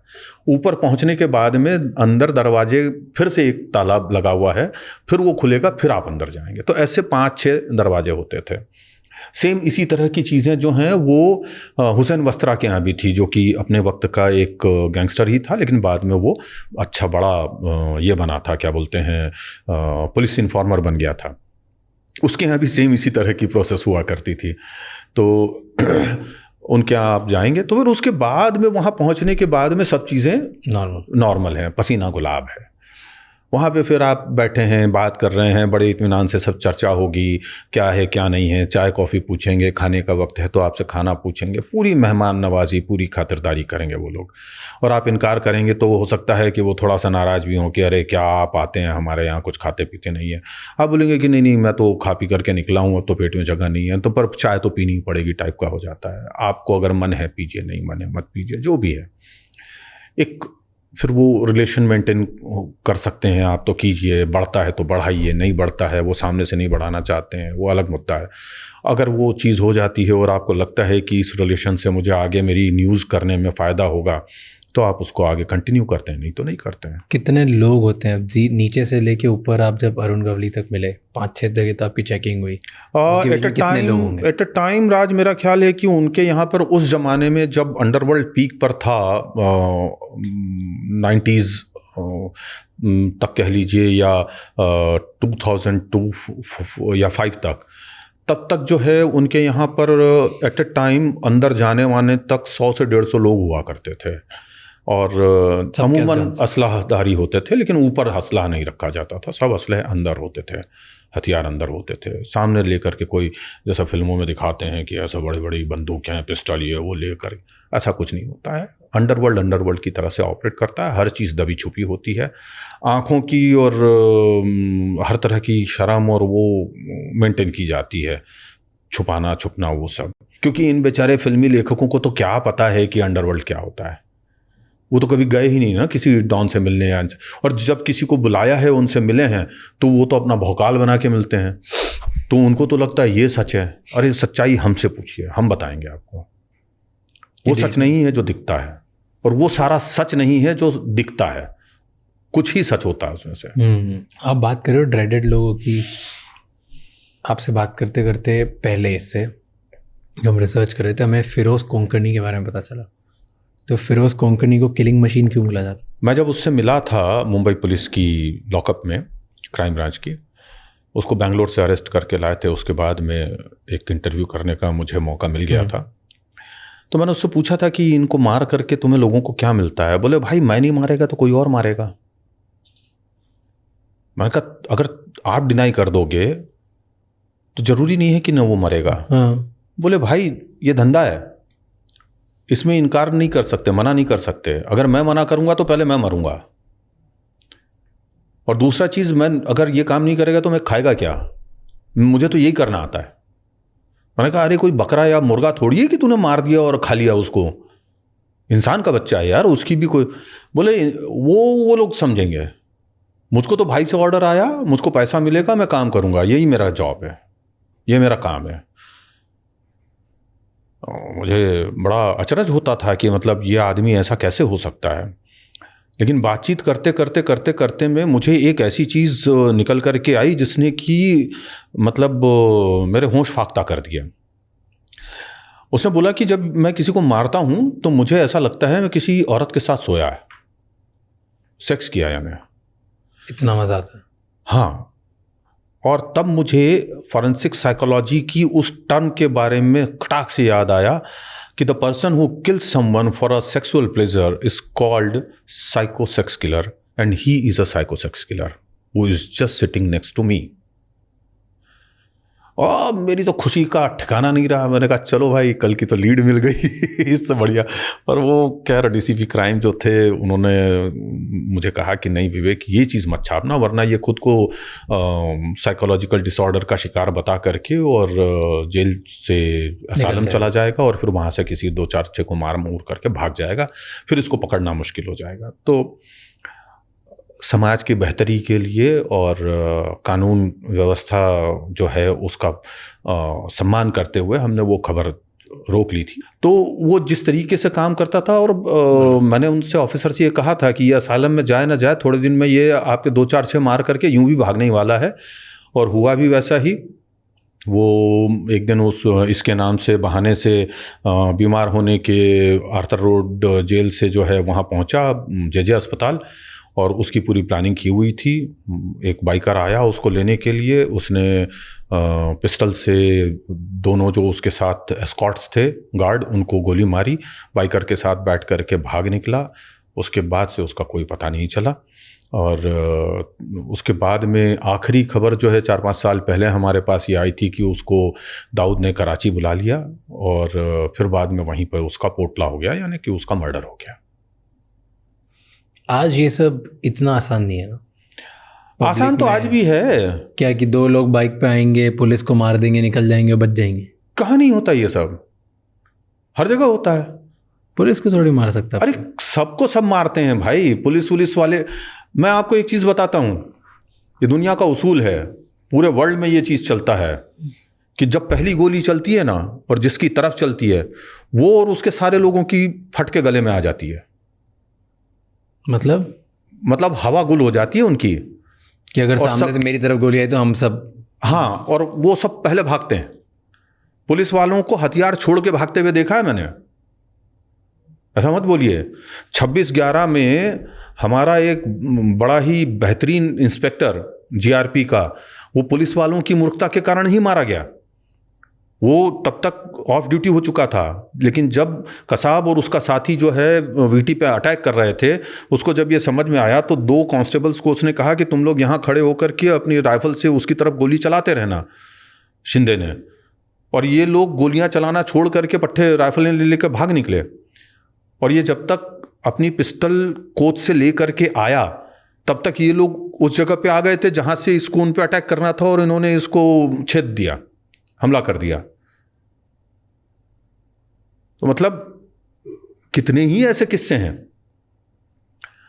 जो पहली गोली चलाता है अमूमन जीतता वही है। बहुत कम ऐसे लोग होते हैं जिनको वो ट्रेनिंग होती है और उस ट्रेनिंग के कारण वो लोग इनको मार गिराते हैं, क्रिमिनल्स को। जैसे एसएफ। हाँ, मतलब हमारी जैसे F1 है, फोर्स 1 है, उनके ऑफिसर्स को अच्छी ट्रेनिंग दी जा रही है। हमारे एसएफ स्पेशल फोर्सेस ऑलमोस्ट सबको। स्पेशल फोर्सेस तो स्पेशल फोर्सेस है ना भाई, they are band of killers. उनको तो ट्रेंड किया है ना, क्योंकि उनको तो दुश्मनों को मारना है और किसी भी स्थिति में मारना है। वो तो मतलब वो लोग हैं जिनको कि मैं पृथ्वी के ऊपर खुदा कह दूं तो कम है। 5-5 दिनों तक एक ही जगह पे खड़े रह करके अपनी स्नाइपर से टकटकी लगा करके देखते रहना, वहीं पे खाना, वहीं पे अपने नेचुरल कॉल्स क्लियर करना, और वो सब वो पूरा करते हैं वो लोग। और उसके बाद में वो लोग वो एक्टिविटी करते हैं जिसके लिए उन्हें भेजा है। और जब तक काम पूरा नहीं तब तक हिलना नहीं, ये उनका मूल मंत्र होता है। तो वो जो काम है वो अलग है। आप एसएफ को और अंडरवर्ल्ड के या पुलिस वालों को उनसे कंपेयर कर ही नहीं सकते। कर नहीं रहा हूं मैं कंपेयर, मैं बता रहा हूं कि वो लोग होते हैं कि जहां पे उनको कोई गोली वोली से फर्क नहीं पड़ता। नहीं, आर्मी के लोगों को भी नहीं पड़ता। अरे यार, किसी की भी गोली चले ये तो फोड़ के आएंगे ही आएंगे। हाँ, क्योंकि आर्मी के बंदे को इतनी ट्रेनिंग मिलती है, वो डेली ट्रेनिंग में होता है, वो डेली मतलब जो है, या हफ्ते में उन लोगों की अपनी प्रैक्टिस होती है, शूटिंग प्रैक्टिस चलती हैं। मुझे मालूम है ना कि वो शूटिंग प्रैक्टिसेस कैसे होती हैं। एक वक्त रहा है, मैंने भी एक दिन के अंदर पूरा एक बॉक्स जो है वो 7.62 SLR से मैंने फायरिंग की हुई है। एक दिन में एक बॉक्स, जिसमें 7 बैंडोलियर होते हैं।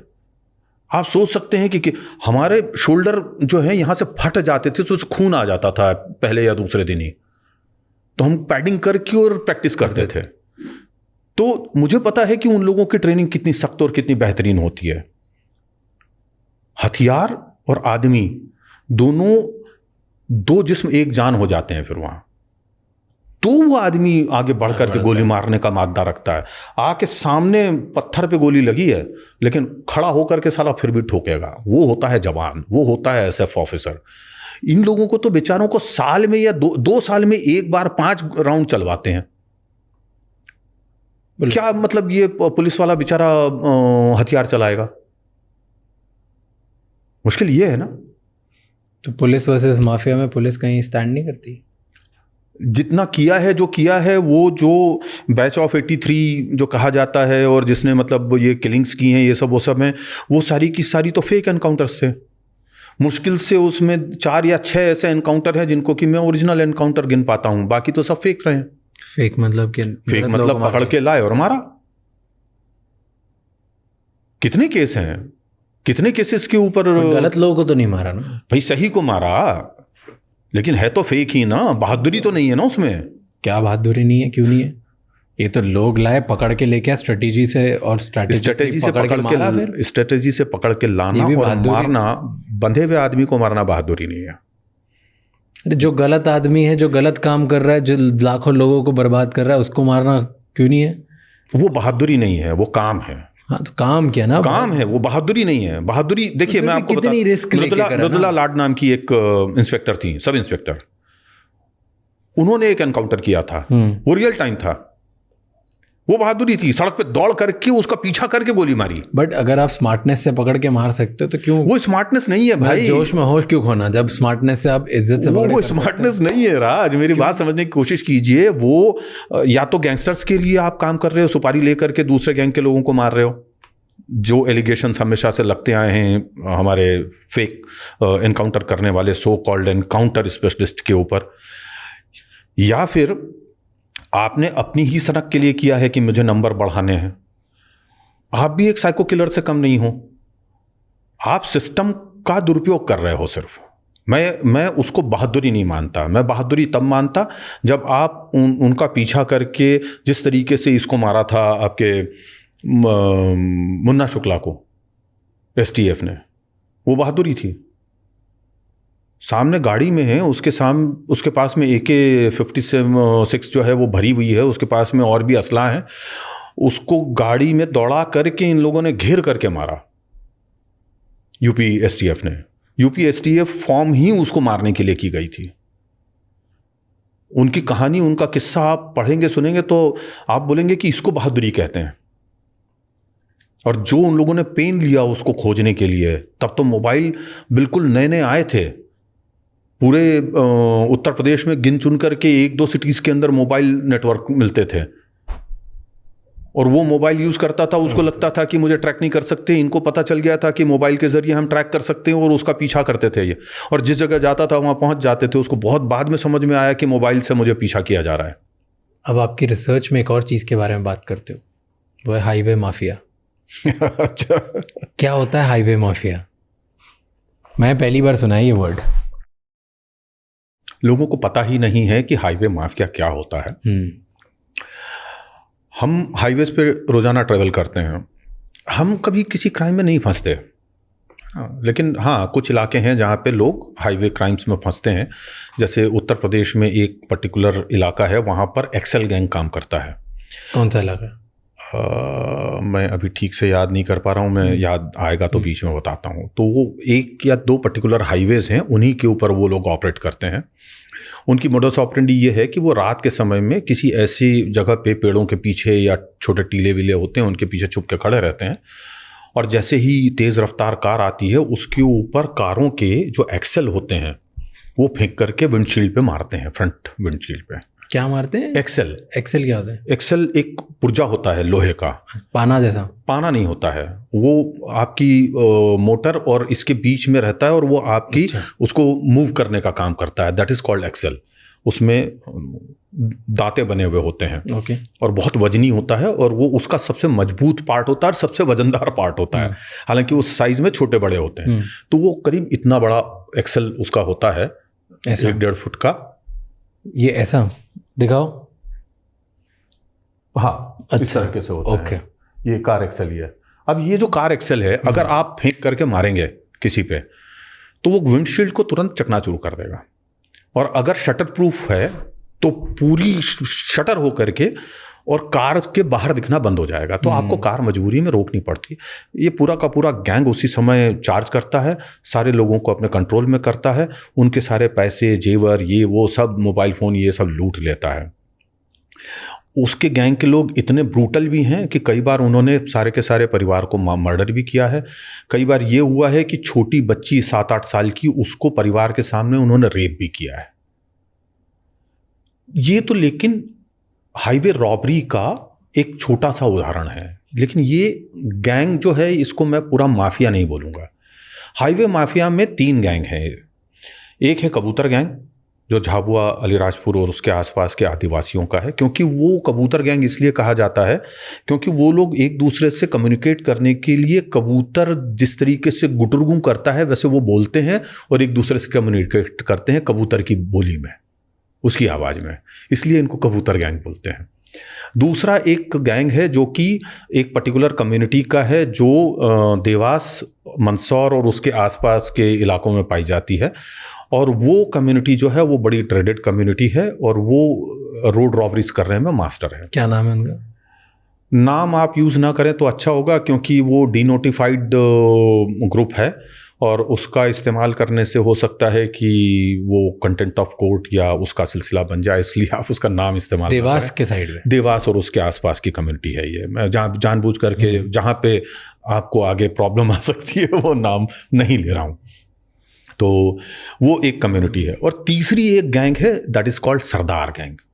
ये पंजाब के सिखों की गैंग है, और ये खालिस्तान का जो बब्बर खालसा और KLF है, खालिस्तान लिबरेशन फोर्स, उसके टेररिस्ट की गैंग है ये। इसका काम है हाईवेज के ऊपर, ये तीनों ही गैंग जो हैं ये एक ही मोडस ऑपरेंडी में काम करती हैं। हाईवे पे चलने वाले जो high value, high net worth trucks होते हैं, टैंकर्स होते हैं, उनको लूटते हैं ये लोग। उनका जो माल है ये मार्केट में 30 से लेकर 50% कम कीमत के ऊपर बेच देते हैं रिसीवर्स को। रिसीवर्स उनको हैंड कैश देते हैं, और उसके बाद रिसीवर वो जो माल है वो आगे 5-10%, 20% के प्रॉफिट पे बेच देते हैं, और फिर वो इस तरीके से काम इन लोगों का चलता है। और पहले तो ये लोग सिर्फ ट्रक में से माल लूट करके बेचते थे, आजकल ये लोग पूरा का पूरा ट्रक भी बेच देते हैं। माल अलग को बेचते हैं, ट्रक किसी और को बेच देते हैं। ट्रक डिसमेंटल हो करके उसका पुर्जा फिर जो है वो बिक जाता है। तो आपका 30 लाख, 50 लाख, 20 लाख, 22 लाख का जो ट्रक होता है वो 10, 12, 15 लाख रुपए उसकी भी कीमत वसूल हो जाती है। तो वो भी होता है। ये जो है करीब करीब 90,000 करोड़ के आसपास, 80-90,000 करोड़ रुपए साल का टर्नओवर इस हाईवे माफिया का है, ये 3 गैंग्स का मिला करके। इतना बड़ा इन लोगों का काम है। अब आप बोलेंगे कि इतना पैसा कहाँ से आएगा, क्यों आएगा? आईटीसी की जो सिगरेट्स का एक ट्रक होता है उसकी वैल्यू करीब करीब 8-8.5 करोड़ से लेकर के 25 करोड़ रुपए तक की होती है। एक ट्रक लूट लेने के बाद में 25 करोड़ का ट्रक जो है उसकी मार्केट वैल्यू 25 करोड़ है, और जैसे ही वो मार्केट में पहुंचता है 25 करोड़ के सामने 12-15 करोड़ रुपए इनको मिल जाते हैं कैश।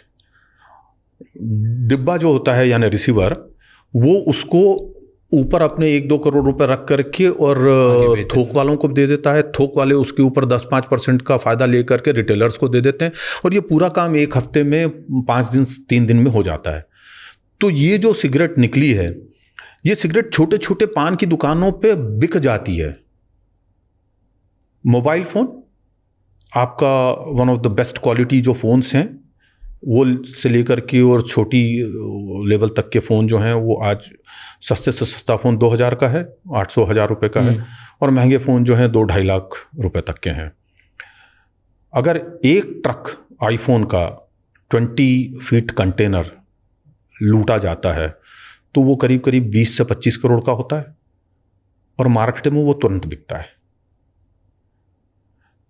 ऐसे ट्रक्स लूटे जाते हैं, डाई लूटी जाती है, पेट्रोलियम प्रोडक्ट्स लूटे जाते हैं, मेडिसिन जो होती है फार्मास्यूटिकल यूज़ के लिए जो 10-5 हज़ार रुपये किलो से लेकर के 5-10 लाख रुपए किलो तक की होती है वो लूटी जाती है और मार्केट में बेची जाती है। ये सारा काम जो है ये तीनों गैंग मिलके करते हैं अलग अलग अपने अपने एरियाज़ में।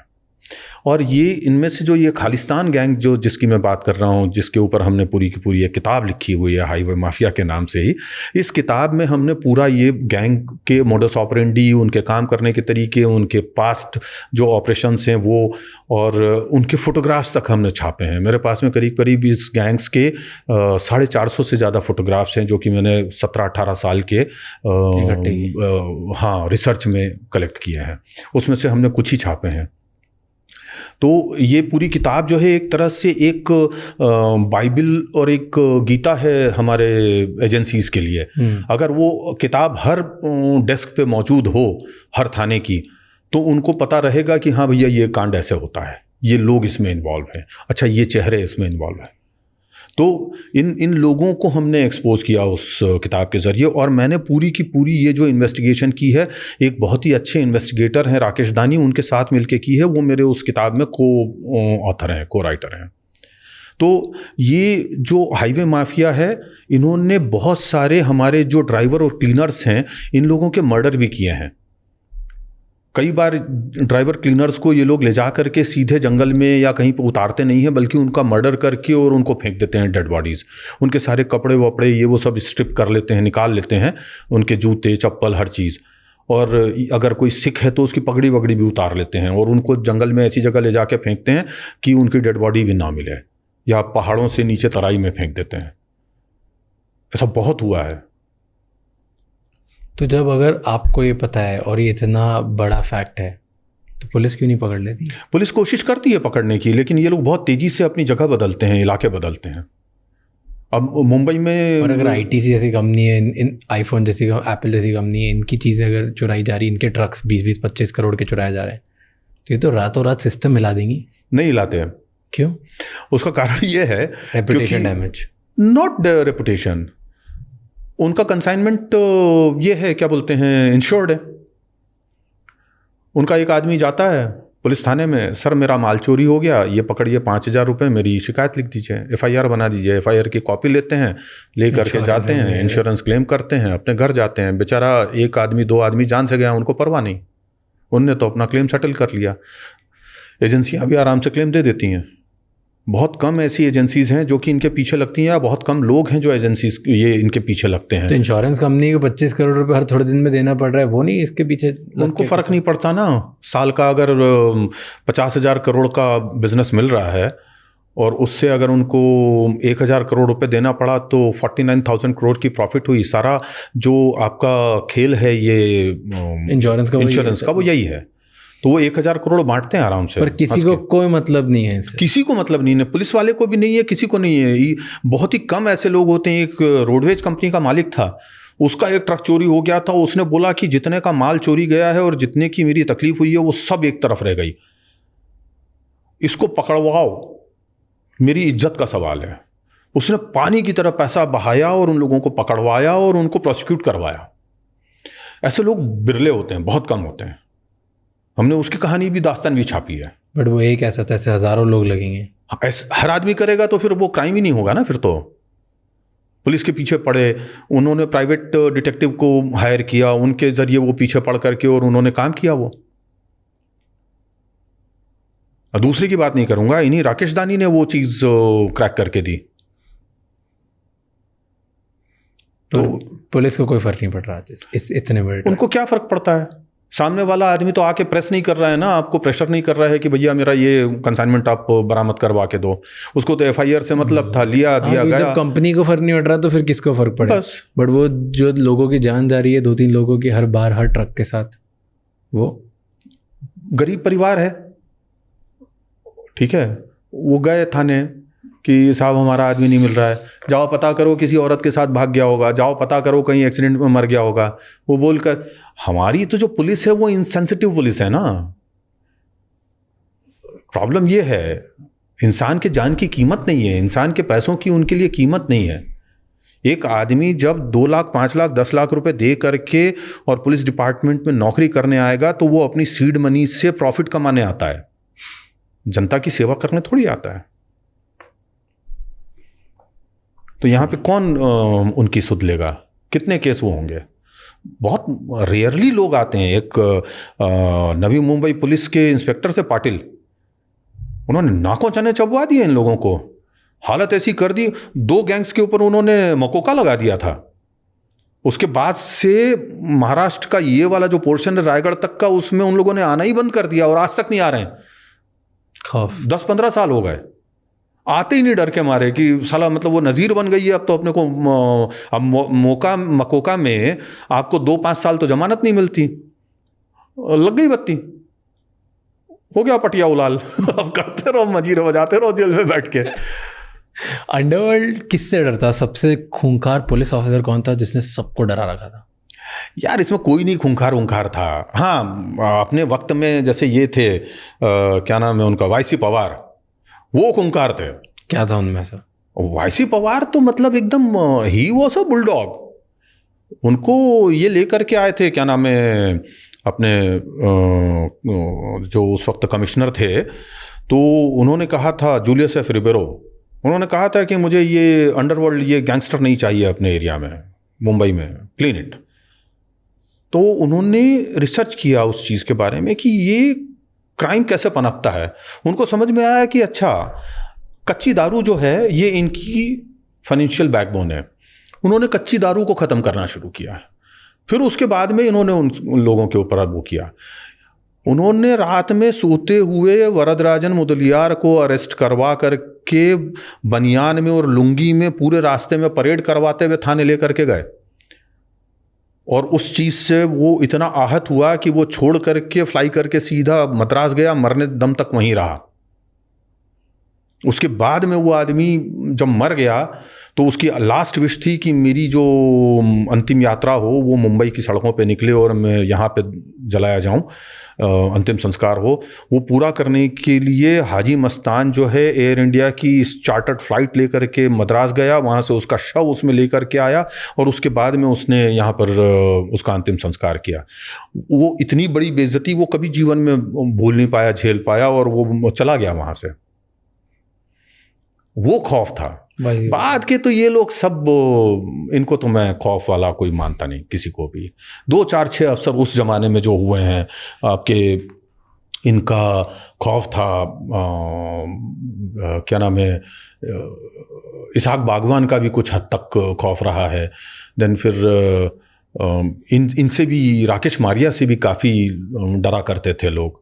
लेकिन ये सब जो ये एनकाउंटर क्लास है, मैं उसको तो खौफ पैदा करने वाला किसी को नहीं मानता। आज आपको क्या लगता है इंडिया की सबसे बड़ी जो स्टोरी है वो क्या है जिसके ऊपर लोग ध्यान ही नहीं दे रहे? In terms of organise crime तो जो सबसे बड़ा क्राइम है वो तो ये है कि आपके देश का जो पैसा है वो किस तरीके से चूसा जा रहा है थ्रू साइबर क्राइम। बहुत बड़े पैमाने पे सम कंट्रीज स्टेट एक्टर्स जो हैं वो ऑपरेटिव हैं। जैसे एग्जांपल दो। अब एग्जांपल के लिए मैं बताता हूँ आपको, कॉस्मोस बैंक साइबर हाइस्ट, बहुत बड़ा कांड है वो।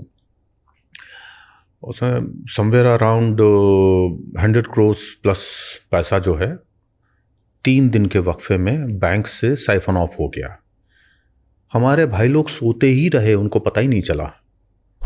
और जब ये चीज़ पता चली तब तक वो पैसा नॉर्थ कोरिया के जो स्टेट एक्टर्स थे उन लोगों ने इधर उधर घुमा करके और वो खा गए।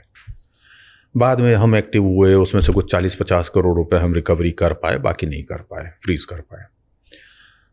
ऐसा बहुत सारी चीज़ें चल रही हैं। दूसरी जो है, हमारे देश के ही लोगों को, बच्चों को बहला फुसला करके और कंबोडिया, बैंकॉक, थाईलैंड, ऐसे 3-4 वियतनाम वगैरह देश हैं, वहाँ पे ले जाया जा रहा है और वहाँ पर उनको रख करके उनको साइबर स्लेव बना करके और उनसे हमारे ही देश के लोगों से ठगी करवाई जा रही है। वहाँ पे बड़े बड़ी फैसिलिटीज़ बन गई हैं, कॉल सेंटर्स बने हुए हैं जिसमें इन लड़कियों को रखा जाता है। वहाँ पे उनसे बिल्कुल स्लेव्स जैसा, गुलामों जैसा बर्ताव होता है और वो लोग हमारे यहाँ के लोगों को कॉल करके किसी न किसी तरीके से ल्यूर करके और उनसे पैसे वसूलते हैं। एक बहुत बड़ा फैक्टर चल रहा है, क्राइम चल रहा है, जो है आपके loan applications. Maximum loan application app जो चल रहे हैं वो सारे के सारे चाइना के हैं। लोगों को बहुत इजीली वो लोन देते हैं, लेकिन बाद में वो, जब आप पूरा लोन चुका दें उसके बाद भी वो आपसे पीछे पड़े रहते हैं और आपसे पैसा वसूलते हैं। और उसके बाद में कई लोगों ने उन लोन ऐप्स के कारण सुसाइड किया है देश में। इनके ऊपर कोई ध्यान नहीं दे रहा है।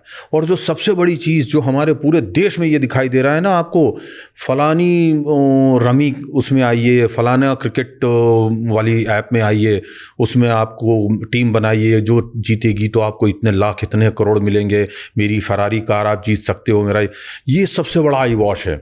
इसके ऊपर पहले फुर्सत में, पहले दिन रोक लगाने की ज़रूरत है। अरे भाई, जब आप बोलते हैं कि फलाने ऐप में आप किसी तरह का जुआ सट्टा नहीं कराते हैं, राइट, ये गेम ऑफ इंटेलिजेंस है, आप बोलते हो रमी, गेम ऑफ स्किल है, तो आप उसके अंदर, मैं जिस दिन अकाउंट बनाऊंगा उस दिन अकाउंट बनाते से ही मुझे 1 लाख, 5 लाख, 10 लाख या 3 लाख या 50,000 या 25,000 पॉइंट्स फ्री क्यों दे रहे हैं? इसलिए दे रहे हैं क्योंकि मैं आकर के वो पॉइंट्स खर्च करूं, जो कि करेंसी है, जो नोट है, जो आपको बाद में पैसे से खरीदना पड़ते हैं पॉइंट्स, और बाद में जब आप वो पॉइंट्स एक्स्ट्रा जीत लेते हो तो वो पॉइंट्स आपको करेंसी के रूप में वापस भी मिलते हैं। तो ये तो सट्टा और जुआ ही है ना। सुप्रीम कोर्ट में कुछ कंपनियों ने जा करके और इस चीज़ को गेम ऑफ स्किल के रूप में वो करवा लिया और उसके अंडर बिनत ये लोग पूरा का पूरा क्रिकेट का सट्टा, विंबलडन का सट्टा और तमाम तरह के सट्टे खिलवा रहे हैं। कितने लोग हैं, मैं मतलब ऐसे लोगों को जानता हूं जिन्होंने इसके कारण उनके घर परिवार बर्बाद हो गए, उन लोगों ने आत्महत्याएं की हैं, लोगों ने केसेस लगे हुए हैं लोगों के खिलाफ, लेकिन उनके ऊपर कोई काम नहीं हो रहा। क्यों नहीं हो रहा? इसलिए नहीं हो रहा क्योंकि हमारे सिस्टम को उससे कोई मतलब नहीं है। पॉलिटिशियन है, उनको चुनाव जीतना है, पुलिस वाले हैं, उनको करप्शन करना है, IRS, IPS, IJS हैं, उन लोगों को कोई मतलब नहीं है आम जनता से, उनकी नौकरियां चल रही हैं, समाज चल रहा है। पत्रकार हैं, ऐसी स्टोरीज नहीं कर सकते क्योंकि उनके जो टॉप एडिटोरियल लीडर्स हैं वो नहीं चाहते कि ऐसी स्टोरीज हों। मेरे जैसा आदमी चाहता है कि मैं इसके ऊपर एक डॉक्यूमेंट्री बना लूं, मेरे पास पैसा नहीं है मैं डॉक्यूमेंट्री बना लूं,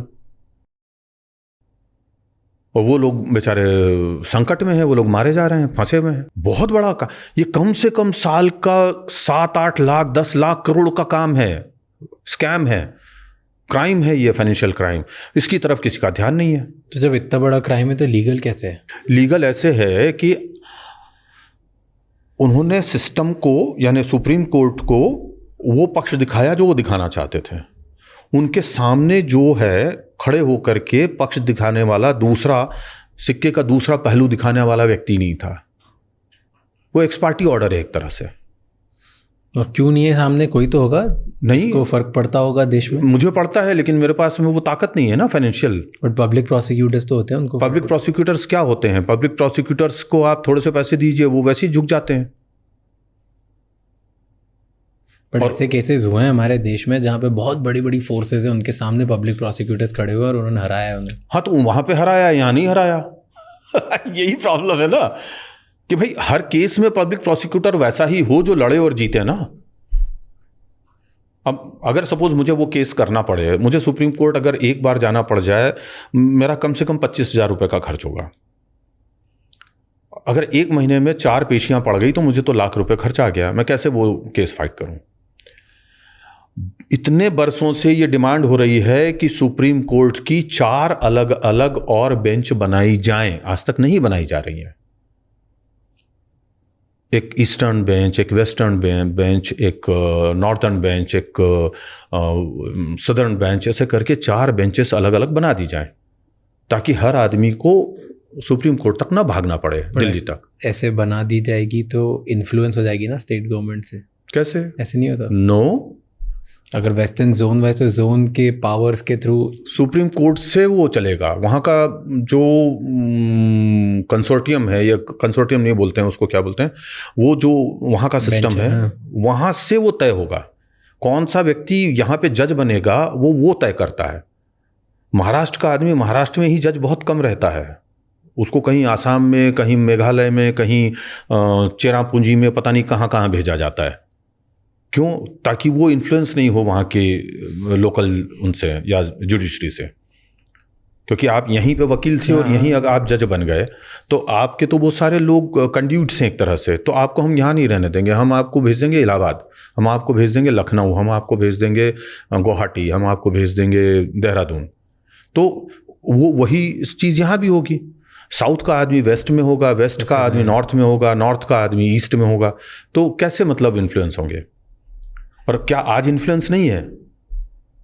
अरे भाई, लेकिन जनता की भी तो चीज़ों के बारे में सोचना पड़ेगा ना। आप अगर यदि इसको डिसेंट्रलाइज कर देते हैं सुप्रीम कोर्ट को, उसका सबसे बड़ा फायदा ये होगा कि दिल्ली के ऊपर जो ट्रैफिक का और वहाँ पे लोगों का लोड है इतना ज़्यादा आने जाने का, वो आपका घट करके 10% 20% तो कम होगा। और सुप्रीम कोर्ट पे डायरेक्ट जो केसेस का बर्डन है, वो केस का बर्डन कम होगा। अरे भाई, जिस हाई कोर्ट की बिल्डिंग में, Mumbai high court, Bombay high court की बिल्डिंग में जो हाई कोर्ट चल रही है, उसी में आप 4 कमरे 6 कमरे दे करके सुप्रीम कोर्ट क्यों नहीं चला सकते? 8 जज या 6 जज यहाँ क्यों नहीं दे सकते, ताकि पूरे वेस्टर्न इंडिया का जो मामला है वो पूरा का पूरा यहाँ चले? तो कितना फर्क पड़ेगा उससे? बहुत कमाल का फर्क पड़ेगा। जुडिशियल रिफॉर्म सबसे पहले ये शुरू होना चाहिए, नीचे से नहीं, ऊपर से होना चाहिए।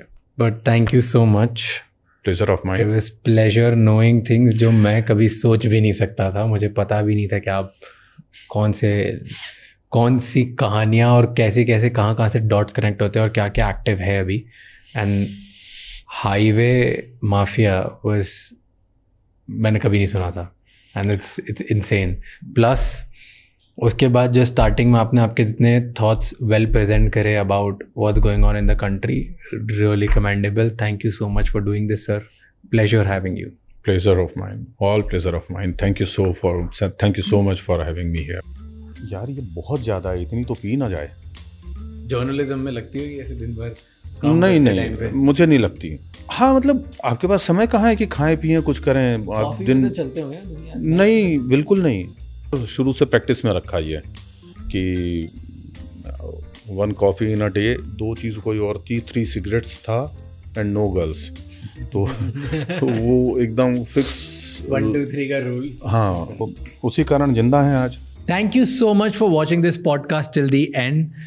अब आपको 3 चीज़ें करनी है। सबसे पहले इस चैनल को सब्सक्राइब कर लो। नंबर 2, कमेंट्स में हमें बताओ कि और कौन से गेस्ट हैं एंड और ऐसे कौन से टॉपिक्स हैं जिनमें आप चाहते हो कि हम पॉडकास्ट बनाएं और आपकी उससे ज़्यादा बेटर हेल्प होगी एंड आपको ज़्यादा वैल्यू मिलेगी। एंड नंबर 3, ये एपिसोड किसी एक इंसान के साथ ज़रूर शेयर करना जिसकी लाइफ में एक पॉजिटिव चेंज आएगा, जिसको इस पॉडकास्ट कॉन्वर्जेशन सुनने के बाद लाइफ में हेल्प होगी, क्योंकि एक conversation is enough to change someone's life. I'll see you next time. Until then, keep figuring out.